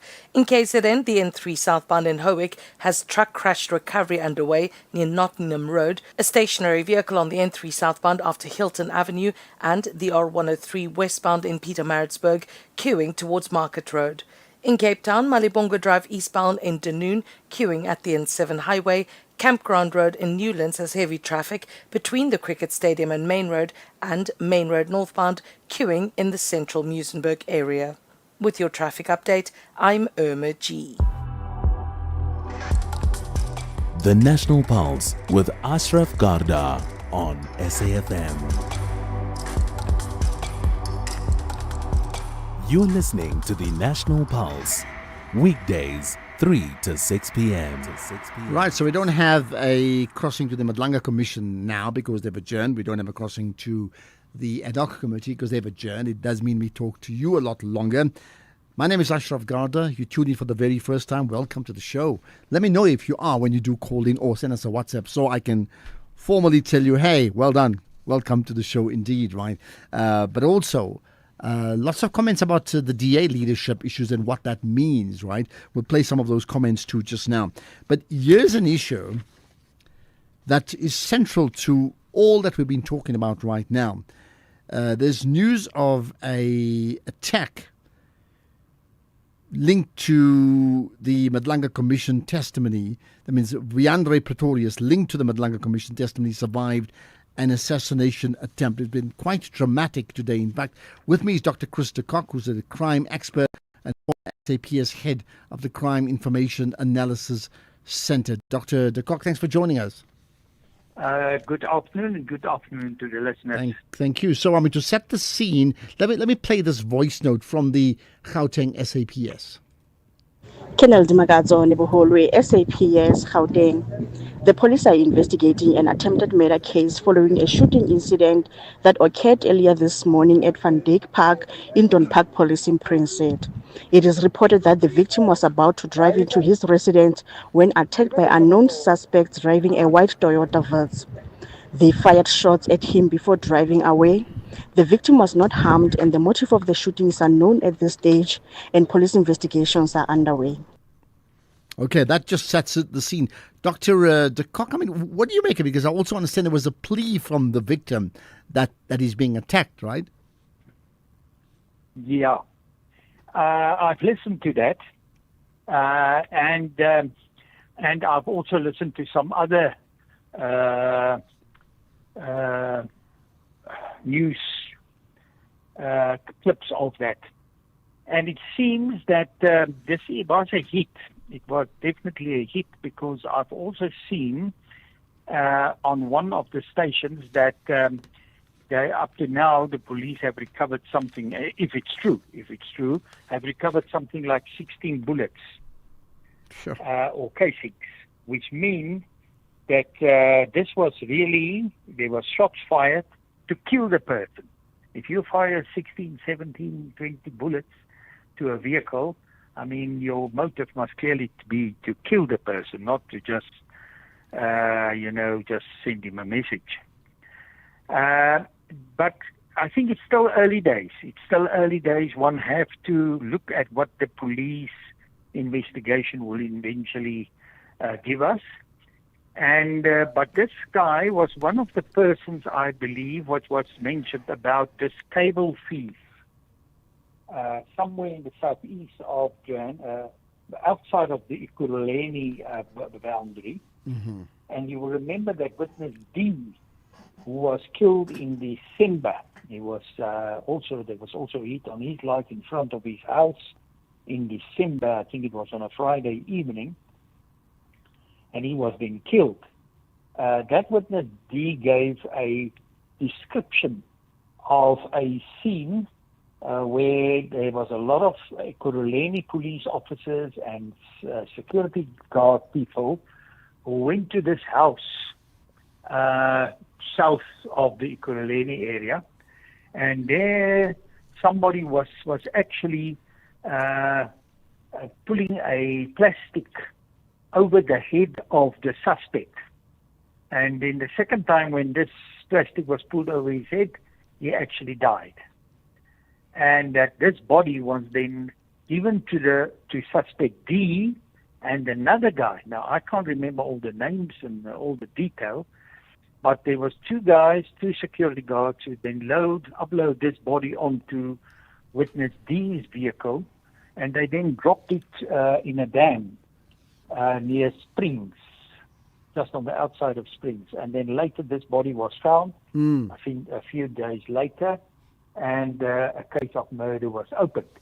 Now, witness D, who have since died in December, he was on the scene, and it seems this specific person who was shot at today was also there.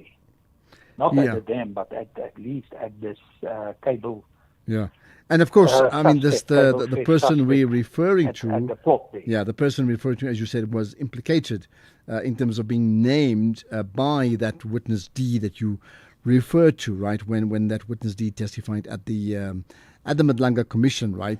Now, I noticed, and this is an important point. There's been multiple statements, but the Madlanga Commission themselves have issued a statement being very concerned, and I'm paraphrasing, just concerned about the implications thereof in terms of witnesses. In fact, Jeremy Michaels, who's the spokesperson, I'm quoting him directly saying, yes, we got the news about an hour ago and it had not happened too long before that. We are concerned about the safety of all witnesses and potential witnesses. I mean, that's not just a simple one-liner, we are concerned. That issue of witnesses who then testify, then being under fire and then effectively putting their lives at risk is at the very heart and very center of the work of the Madlanga Commission and the ad hoc committee, and any compromises on the safety of the witnesses stands to compromise the safety of the effectiveness of the commission and the ad hoc committee, isn't it? No, that's true. That's true. And I've heard even the president on the sideline also said that he's very worried about this today somewhere at the news conference or at a conference. But the issue is, you will remember witness D, who was shot in December. It seems his hit wasn't anything to do, or there's strong indication that it has something to do with the Zamazamas, that he was part of a team looking at the Zamazamas as a private security officer. And that he was also there, present at the scene, where a Zamazama was buried alive. And then in any case, after he got some threats, after he gave evidence at the Madlanga Commission, he was offered witness protection. Now, we all know witness protection is not such an easy thing just to take up, but he was indeed, all of those people from Ekurhuleni was actually offered witness protection by the commission and by the people who should offer it. But he refused to do that because he felt he's in the security industry and he can protect himself. So we will still have to hear from this person who was fired at this morning, late morning, if he was actually also offered witness protection, and maybe he said, look, I'm in the security business. I don't need this. Yeah. I hope that he will now accept the offer. Yeah, because, I mean, what it does, to borrow a well-known phrase, a witness then can become a sitting duck if somebody wants to get rid of you after you've testified, or even before you've testified. Yeah, but I just don't think that the Madlanga Commission is dropping witnesses. I think that we have to be careful that, these two incidents that we had now, we also had the incident of Mr. Brown Khotsi. You will remember that incident. But I think one has to be one has to wait for the police investigation to complete itself and see what is the result of that. And I just don't think the commission must now say, well, at least the commission should not stop because, this is necessary for South Africa to get a full picture of what is happening. But I don't think it's been suggested that they would stop, isn't it? The question is how do they continue their work without compromising the safety of witnesses because they are critically important to the work of the commission. Yeah, but there again, there is a chance if you want to give evidence to this commission.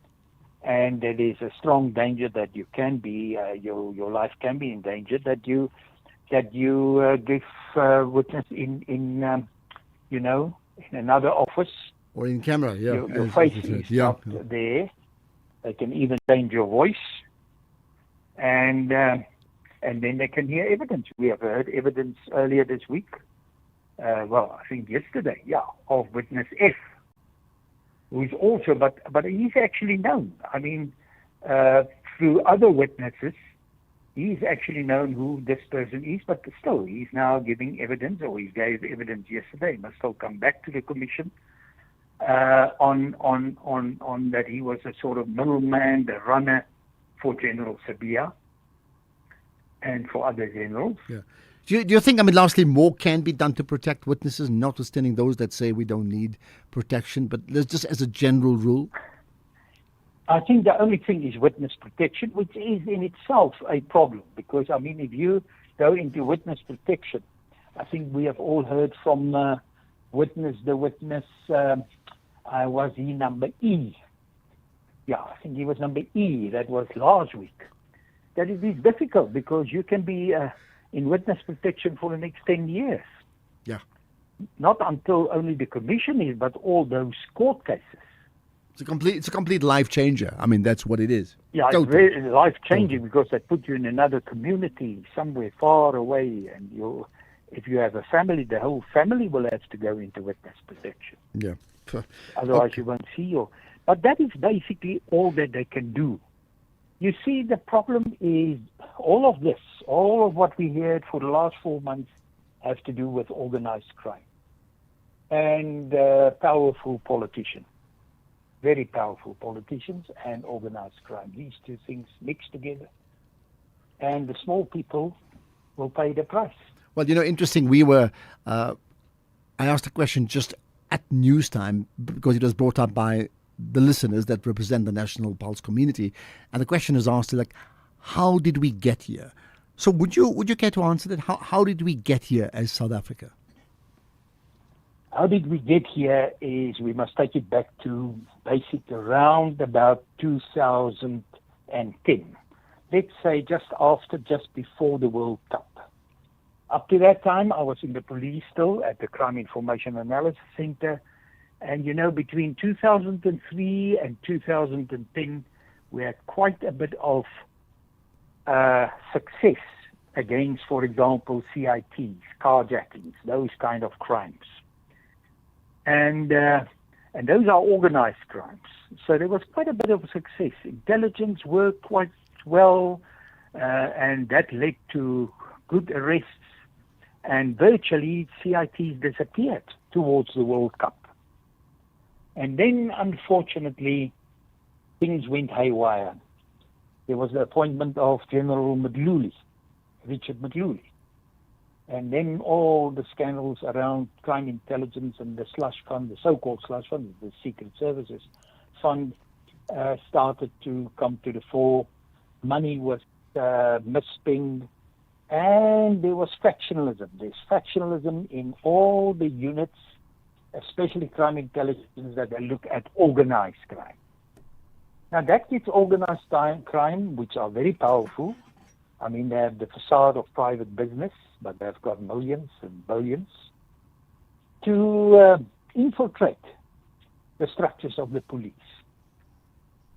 and to manipulate very senior police officers, blackmail them, mostly buy them. And that brought us to this situation of today. And unfortunately, we had a government for those years which were very much also connected to this organized crime. Okay, let's leave it at that. We know the saga of the Guptas and everything around that. Well, that's everything why that we have heard at the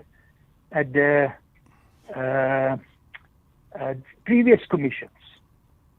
This commission, for me, is a little bit different in the sense that they've already referred certain names to the president, and the president said, yes, let's have a task team to go forward on these individuals at least. Okay, well... Get more evidence and maybe get some good cases and put them through the court system, and then we will see what comes out. All right, on the other side. Let's leave it at that, Dr.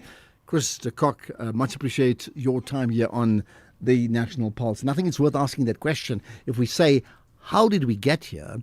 Then the next question would be, what do we do next? How did we get here? So how do we get there to whatever there is? What happens next? This is the National Pulse. Ashraf Garda on SAFM. Right. In fact, just a slight breakaway from the Madlanga Commission stories. There's been lots of comment about the DA and who's going to be the man or the woman in charge. Good afternoon, Ashraf. A man who fails to manage his finance appropriately and the logistical issues surrounding them is not capable to be a leader. Therefore, the DA has made the right decision to remove John Steenhuisen. He's incompetent, ill-disciplined, and failure to manage the organization. Therefore, the DA made the right choices. Aubrey. DA made the right choices. Right. There's more on the DA. Good afternoon, Ashraf. It's DK from KZN. There's a guy by the name of Chris Papas. The work that he has done at the Mngeni municipality and the surrounding areas of that municipality is superb. Well, I might be tempted on voting for DA if they can field that guy. Is still young. You can see that the guy is genuine. He can turn around the Democratic Alliance. Thank you. Right, interesting one. In fact, should there be a move, not just with the DA, but with others too, by being very intentional about going for a younger breed? So like, if you look at the ANC and many others too, they've had youth leagues. Like, should the youth league become the senior league? And while you're at it, anybody wants to comment on the ongoing Epstein saga, please feel free to share your thoughts on that. Hi, Ashraf. With regard to your question regarding the Mr. John Steenhuisen not standing to be elected the leader of DA, I for one, Ashraf, I actually don't care. They can bring Zuma tomorrow, or they can bring Museveni and make it leader of DA. I actually don't care what these political parties, who these political parties bring as their leaders. Because honestly speaking, it does nothing for me. Nothing whatsoever. Because a leader is just a symbolic person. The organization still tell him what to do or her what to do. So it makes no difference to me, Ashraf. They can bring whoever. All right, but I mean, it makes... You're making the premise that the leader has no influence over a party. I mean, isn't it a bit of both? You're right if you say that whoever believes the leader has absolute influence over a party would be wrong, because that would be an authoritarian regime or dictatorship. But you'd also be wrong if we said that a leader has no influence. Surely a leader is able to shape a party. Yes, lots of checks and balances with all parties, but there must be influence. They must have influence. That's why that leader is an important choice to make. Afternoon, SA listeners. Afternoon, Ashraf. I think the major problem we have here is politics. So I think it is very important that some of our portfolio in government should never be politicized. We don't need politicians like sports and art and culture. You don't need a politician there. Same with the police. Those are supposed to be independent entities that can function with or without the ANC or IFP or any other political party. Because not everyone is an ANC member. Not everyone is an IFP member. So therefore, we need a centralized police that doesn't belong to any political party, that can only answer to our judiciary or answer to or follow our constitution. That's all we need. This thing of having politicians everywhere in our government, look at us now. Well, if the politicians are not in government, where would the politicians be? Like, what job are they? Part of a football team or something? What do they do? What is the job of a politician then? Yeah, okay. Right, let me just do that. There's more. Here's another comment, and it still is coming up on how did we get here? The question was asked, how did we get here? And I think we know exactly how we got here. The ANC's policy of cadre deployment came in under Jacob Zuma. And from then on, it became who you know and not what you know. Right, that's one comment, and here's another. Right. How's it, Ashraf? Thanks for the great show, man. Look, let's not beat around the bush and act as if we do not know that South Africa is corrupt. I mean, for somebody like me from Johannesburg, I know very well that police collect bribes from drug dealers. Metro police collect bribes from road users who do not have cars that are supposed to be on the road. So that's just another revelation of a higher level of corruption. Something needs to be done. Okay, police collect money from drug dealers is the one that sticks out there. Let's get a call. Matseke, hi. Hi, Ashraf. Yeah, how are you? good indeed. What's your point? Good, man. I want to talk about cadre development. I had two callers commenting about it and talking how wrong it is. Yeah, and go for I think it. that's the narrative that is going on out there. Look, I want to give the ANC as an example, the champion of this thing, how wrong it is now. But when you talk about a cadre, we must be careful as to who are we talking about. And at the current moment, the ANC has been highly infiltrated. Very less of cadres, what we call, and if you go into ANC documents, what you call as a cadre is not what we have out there. There are a lot of criminals entries since 1994. You join ANC, then the reason that you join ANC, it's no longer a threat, death threat to you. So that's where we are as a liberation movement and as a country. So the word cadre deployment must be used very carefully. Don't regard cadres as criminals, please. There are criminals that are there, but cadres. Yeah, but you think people are years calling cadres as criminals? The point is, what has come through is that many cadres, for all the right reasons, that have been employed or deployed within government structures, and some of them are not equipped for that. So, for example, if someone is a good strategist, you don't exactly put the person to head up an army, if you get my point. Like, it's that type of extreme example, but there are many like that there's been allegations of around the country.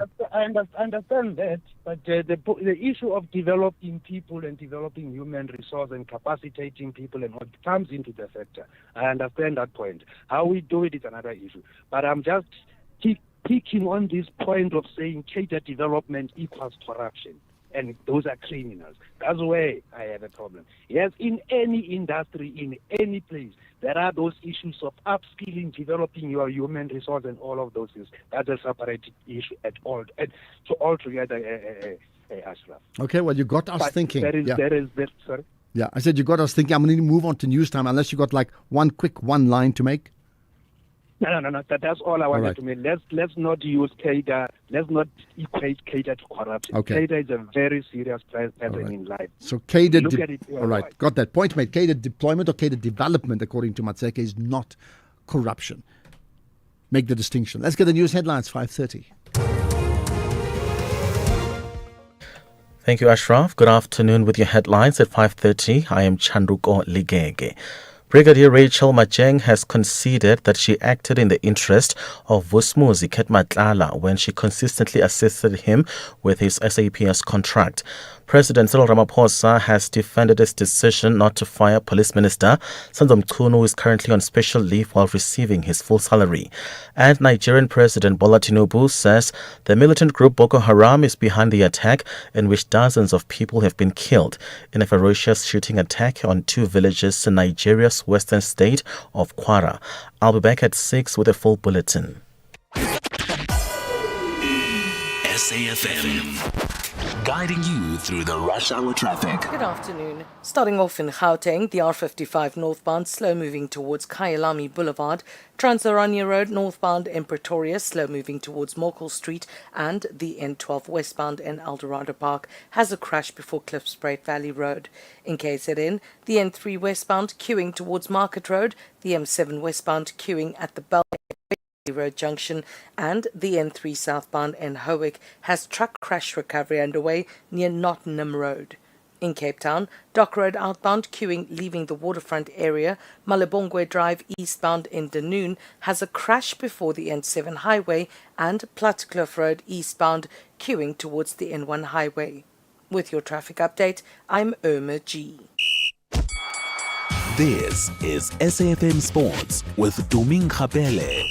I hate it when people always talk about sport and say, who's your money on? Like you have to bet on them. But in this case, it's a Nedbank Cup. Who's your money on? Well, let's just focus on the news and rather not on who's my money on. Durban City head coach Sinetemba Badela says that his side is bracing for another demanding test against Chippa United when the teams meet again, this time in the Nedbank Cup tomorrow. The two sides faced off just days ago in the Betway Premiership at Buffalo City, where Buffalo City Stadium, where the Chile Boys claimed a 2-0 victory. An exposed area City will be eager to correct. Badela says that his technical team has carefully analysed Chippa United's approach, identifying both their strong points and potential vulnerabilities. They're a very difficult team. We are well aware of their strengths and also their weaknesses. We've been working very hard throughout the week to try and make sure that come Friday we are even more prepared than we were on Saturday. Meanwhile, in Formula One, world champion Lando Norris says that he expects more chaos in races this year as a result of the new rules introduced to Formula One. The sport has its biggest regulation change in history, with engines, fuel and tyres all subject to new requirements. Energy management of the battery will be a central feature, with engines that now have more of their total power output provided by electrical hybrid elements.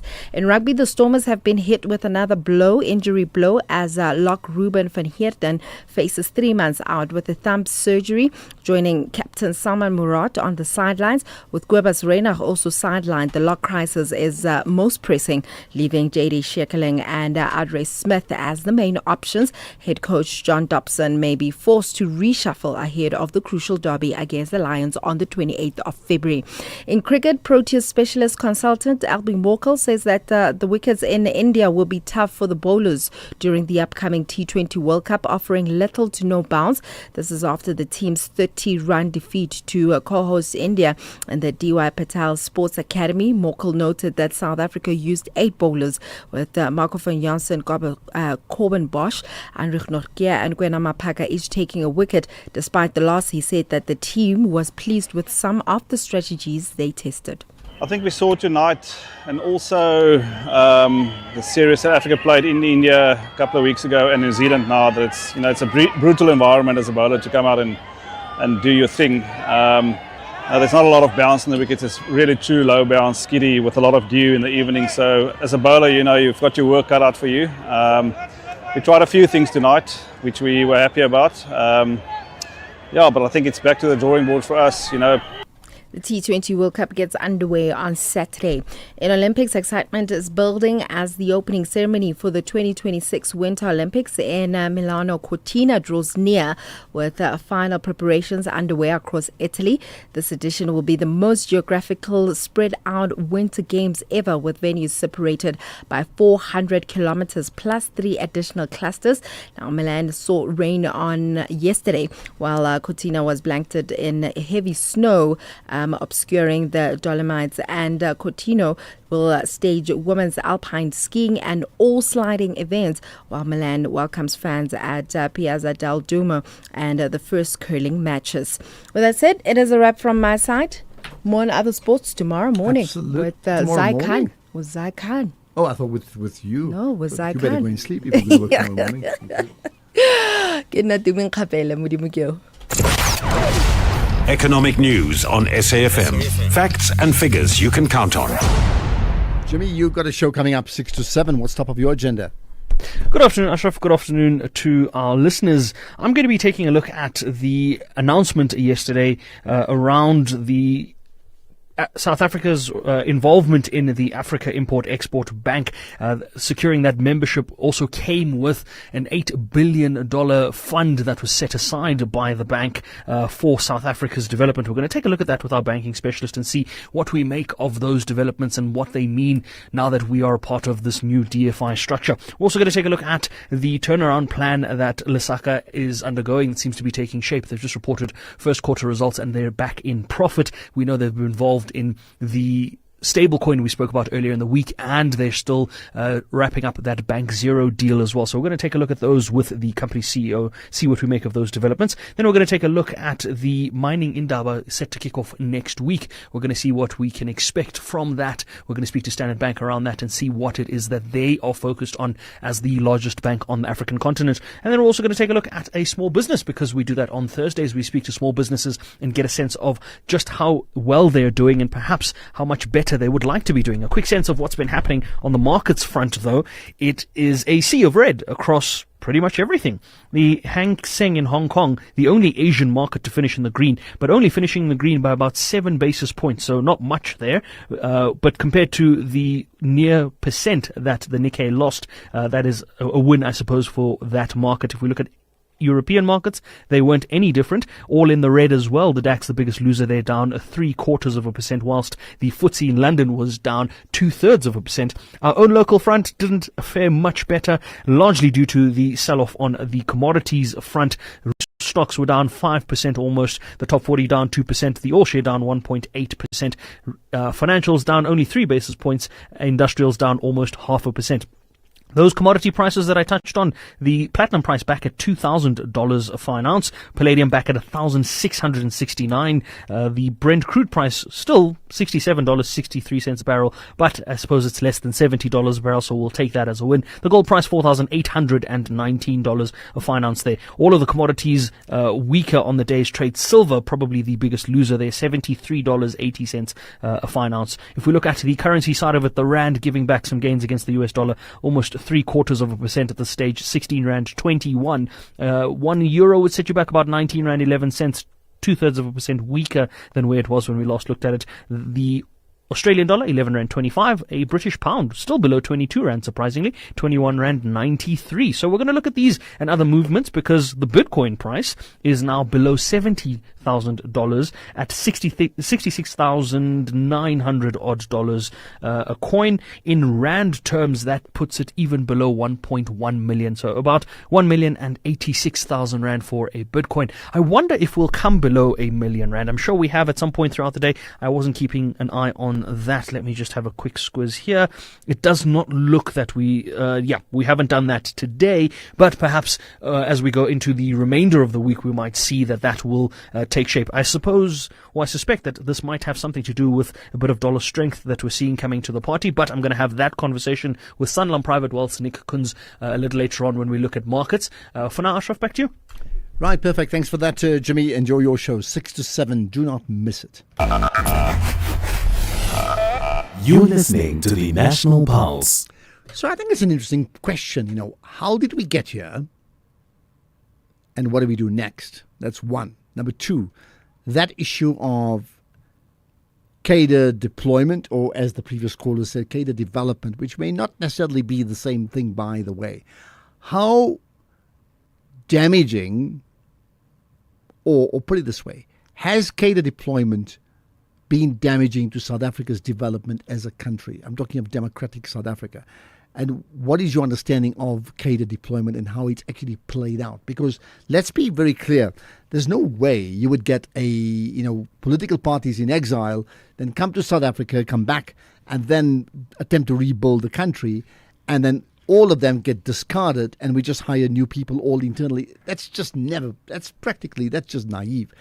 But within that, and the appointments of people who would naturally belong to political parties, in the same way that the Afrikaners did when the Nationalist Party came to power. But did they choose the right people at different levels, the right people for the right job? So did they choose a cricketer to coach a football team? Did they choose a bank manager to be a financial whiz in this case here, to get involved in road traffic, if you get my point. I'd love to know. And then further thoughts on the Epstein files. I tell you something, there's not a minute that you don't open up specifically the Twitter or X accounts and you don't see something that really is X-rated in that sense. Guys, I have to say, in connection with the Madlanga Commission today and on many other days, there's such a beautifully descriptive word. It's called esh. And that word has been used so much. When someone doesn't know, or they're confused, or they don't want to say something, esh. I'm going to use that word so much. Okay, Matt Esh, maybe to complete the whole phrase, Matt Esh, yeah. Here's another. Good day, French. I think we don't have cops here in South Africa. We must start afresh. I mean, if a cop, a brigadier, could fall in love with a hardened criminal like Matlala, and how we're a disgrace, man. People could even blame Trump. I think maybe even the other international community, they must look at this, man. Yeah, this is a disgrace, man. Our government is not functioning in the right way. Maybe we need to act around these things. It's 500 in the Israel. Well, to act around it, how do we act around it? That's the big question. KG in Bloom, you've got a thought. Hi. Ashraf, for taking my call. Thank you. On the how we got here part of your question. Mm-hmm. We got here the moment we started looking at the face of a person, and then after looking at the face of a person, determine how to act or to react on a wrong that was done by the said person. And we proceeded on the basis of a situation where wrong is wrong, right is right. We would not have found ourselves here. I'll just make a very simple example. In Britain, who's that person? Mandelson. Yeah. Mandelson was recently required / forced to disappear because of what came out of these Epstein files. Yeah, I saw that. Nobody looked at his face to make a determination what must happen to Mandelson. A few years back, Dominic Strauss-Kahn was on the verge of becoming either president or something of France. And he was arrested on a plane on allegations, mere allegations. That dream flew up in smoke.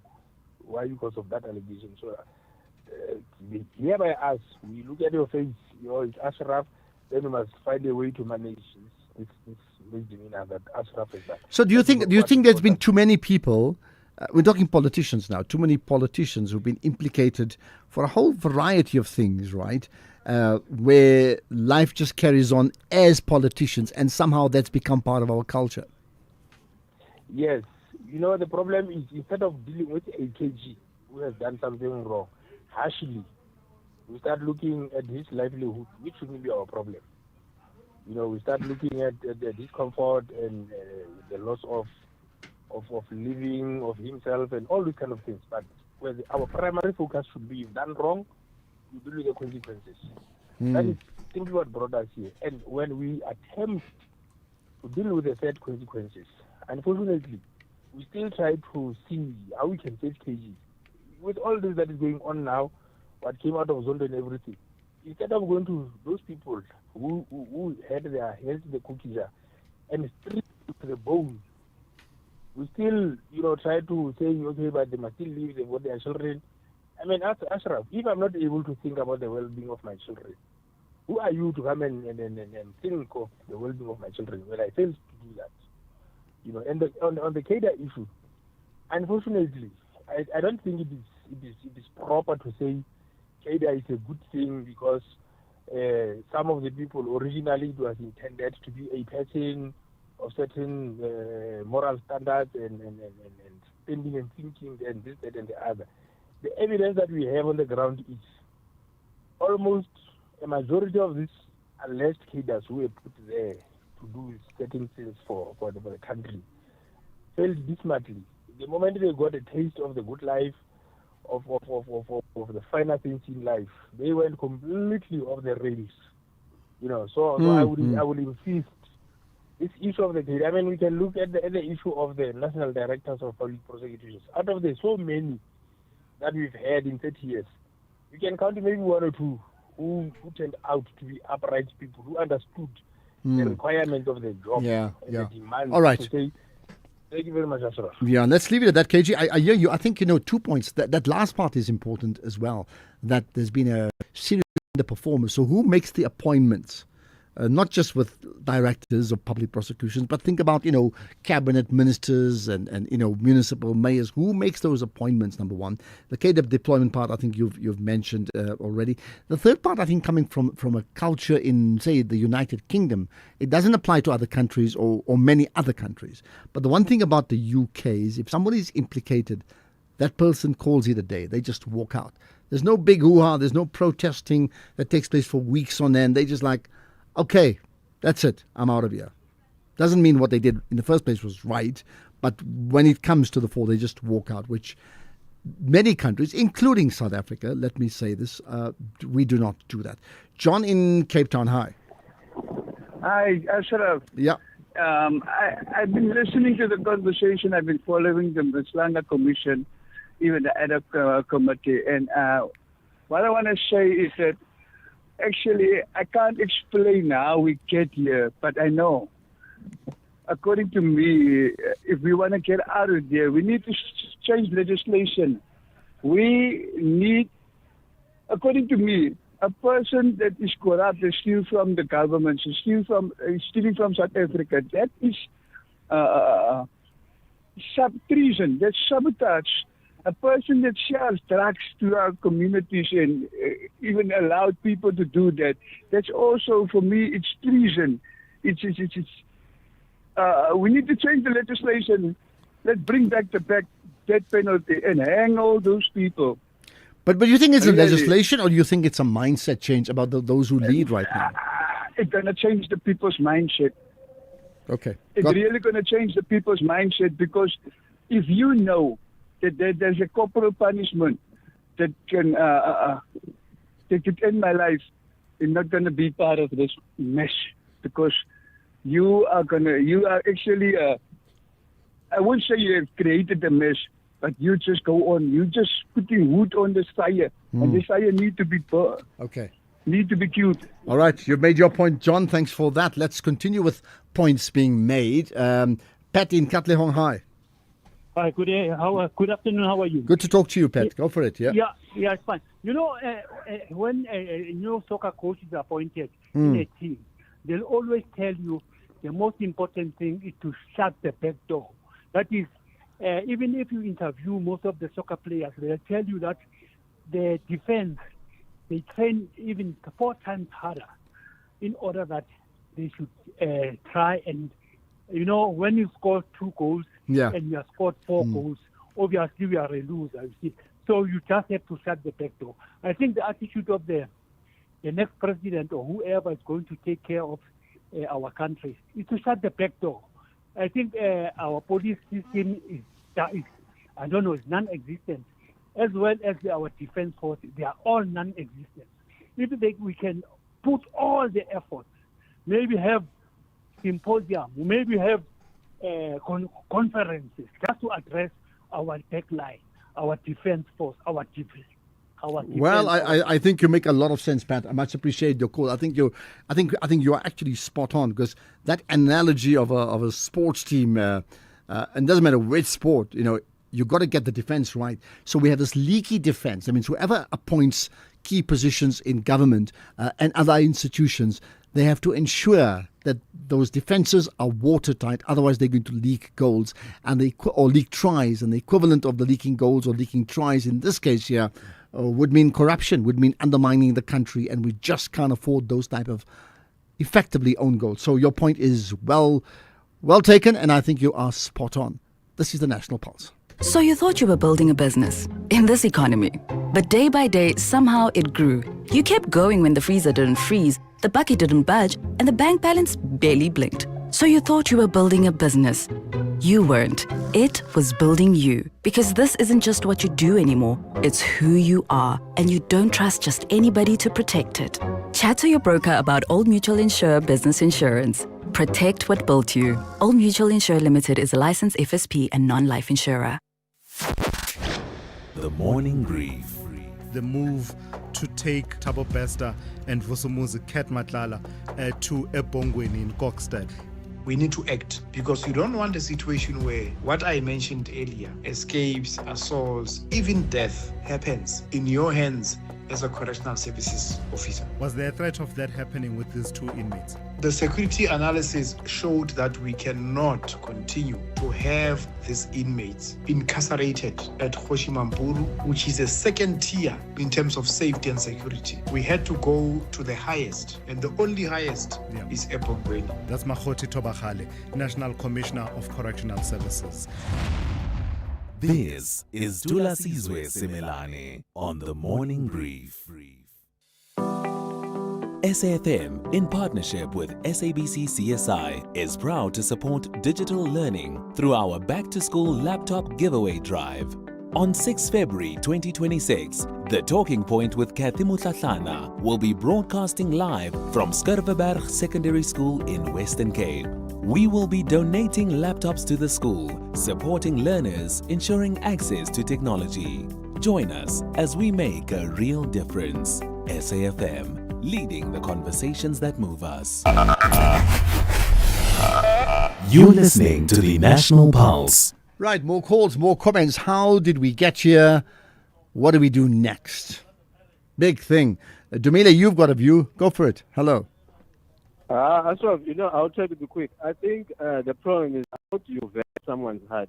Because you only know someone if you know their motives. So the problem is the people we have running the state, we don't know their motives, and seemingly they don't have the good motives. In fact, we must put it bluntly, these guys don't love the country.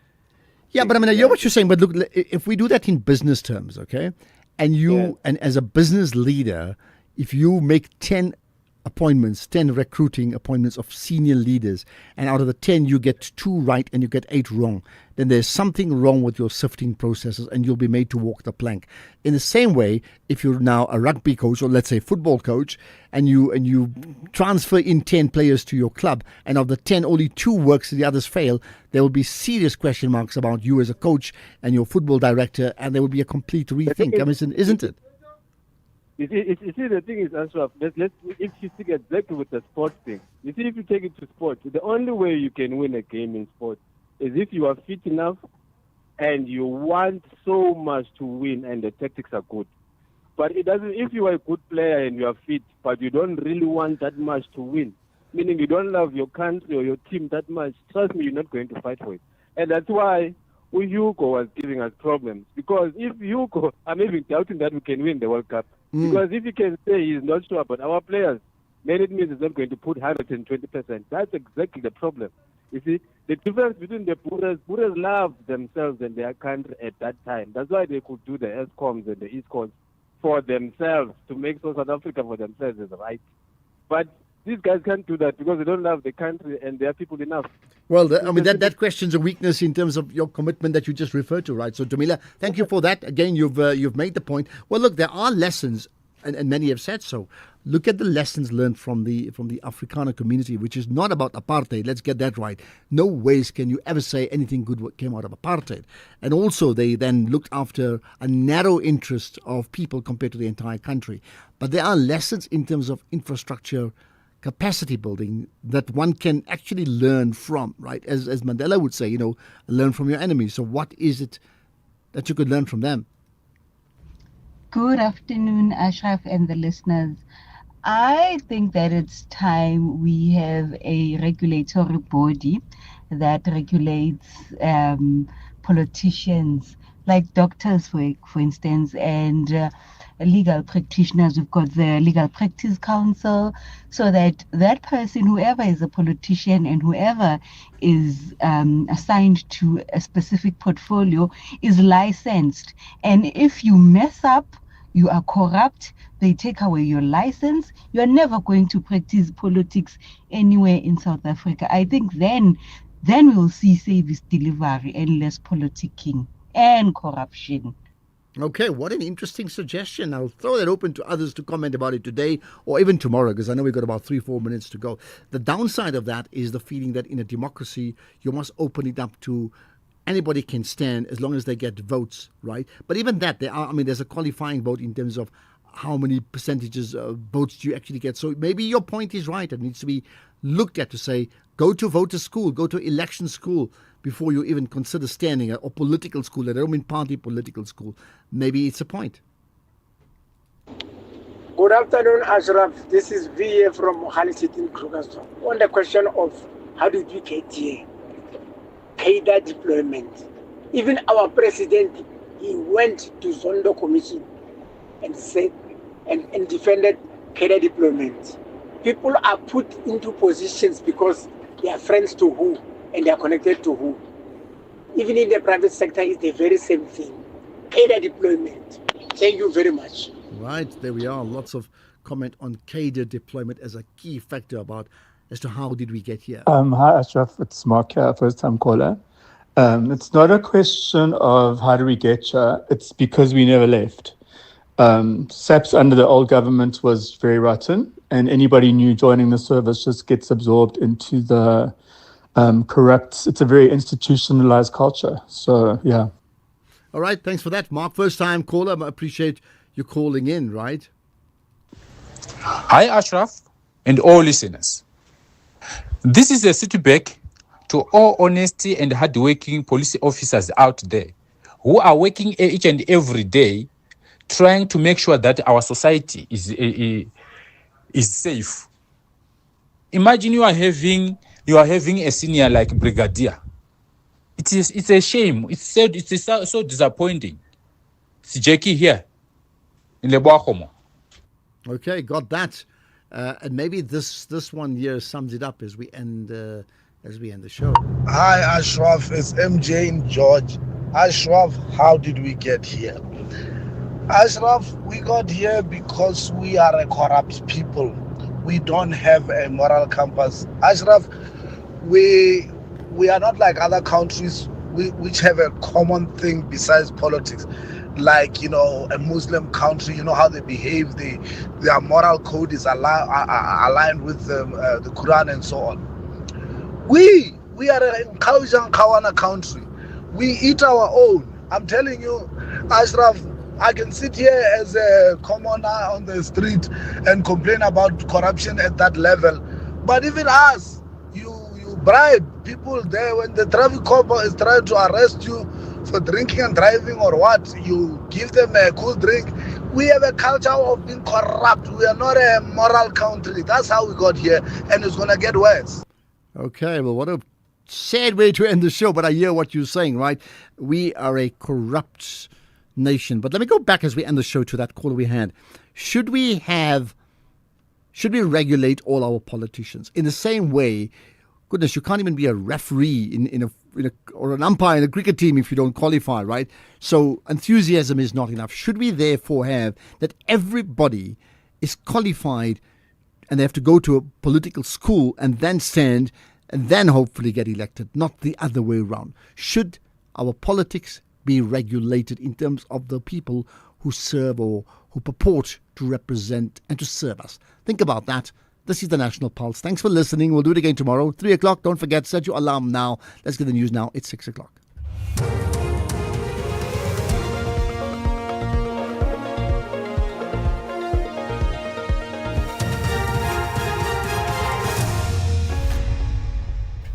Thank you, Ashraf. The top stories at this hour. Brigadier Majeng admits to assisting Matlala and President Ramaphosa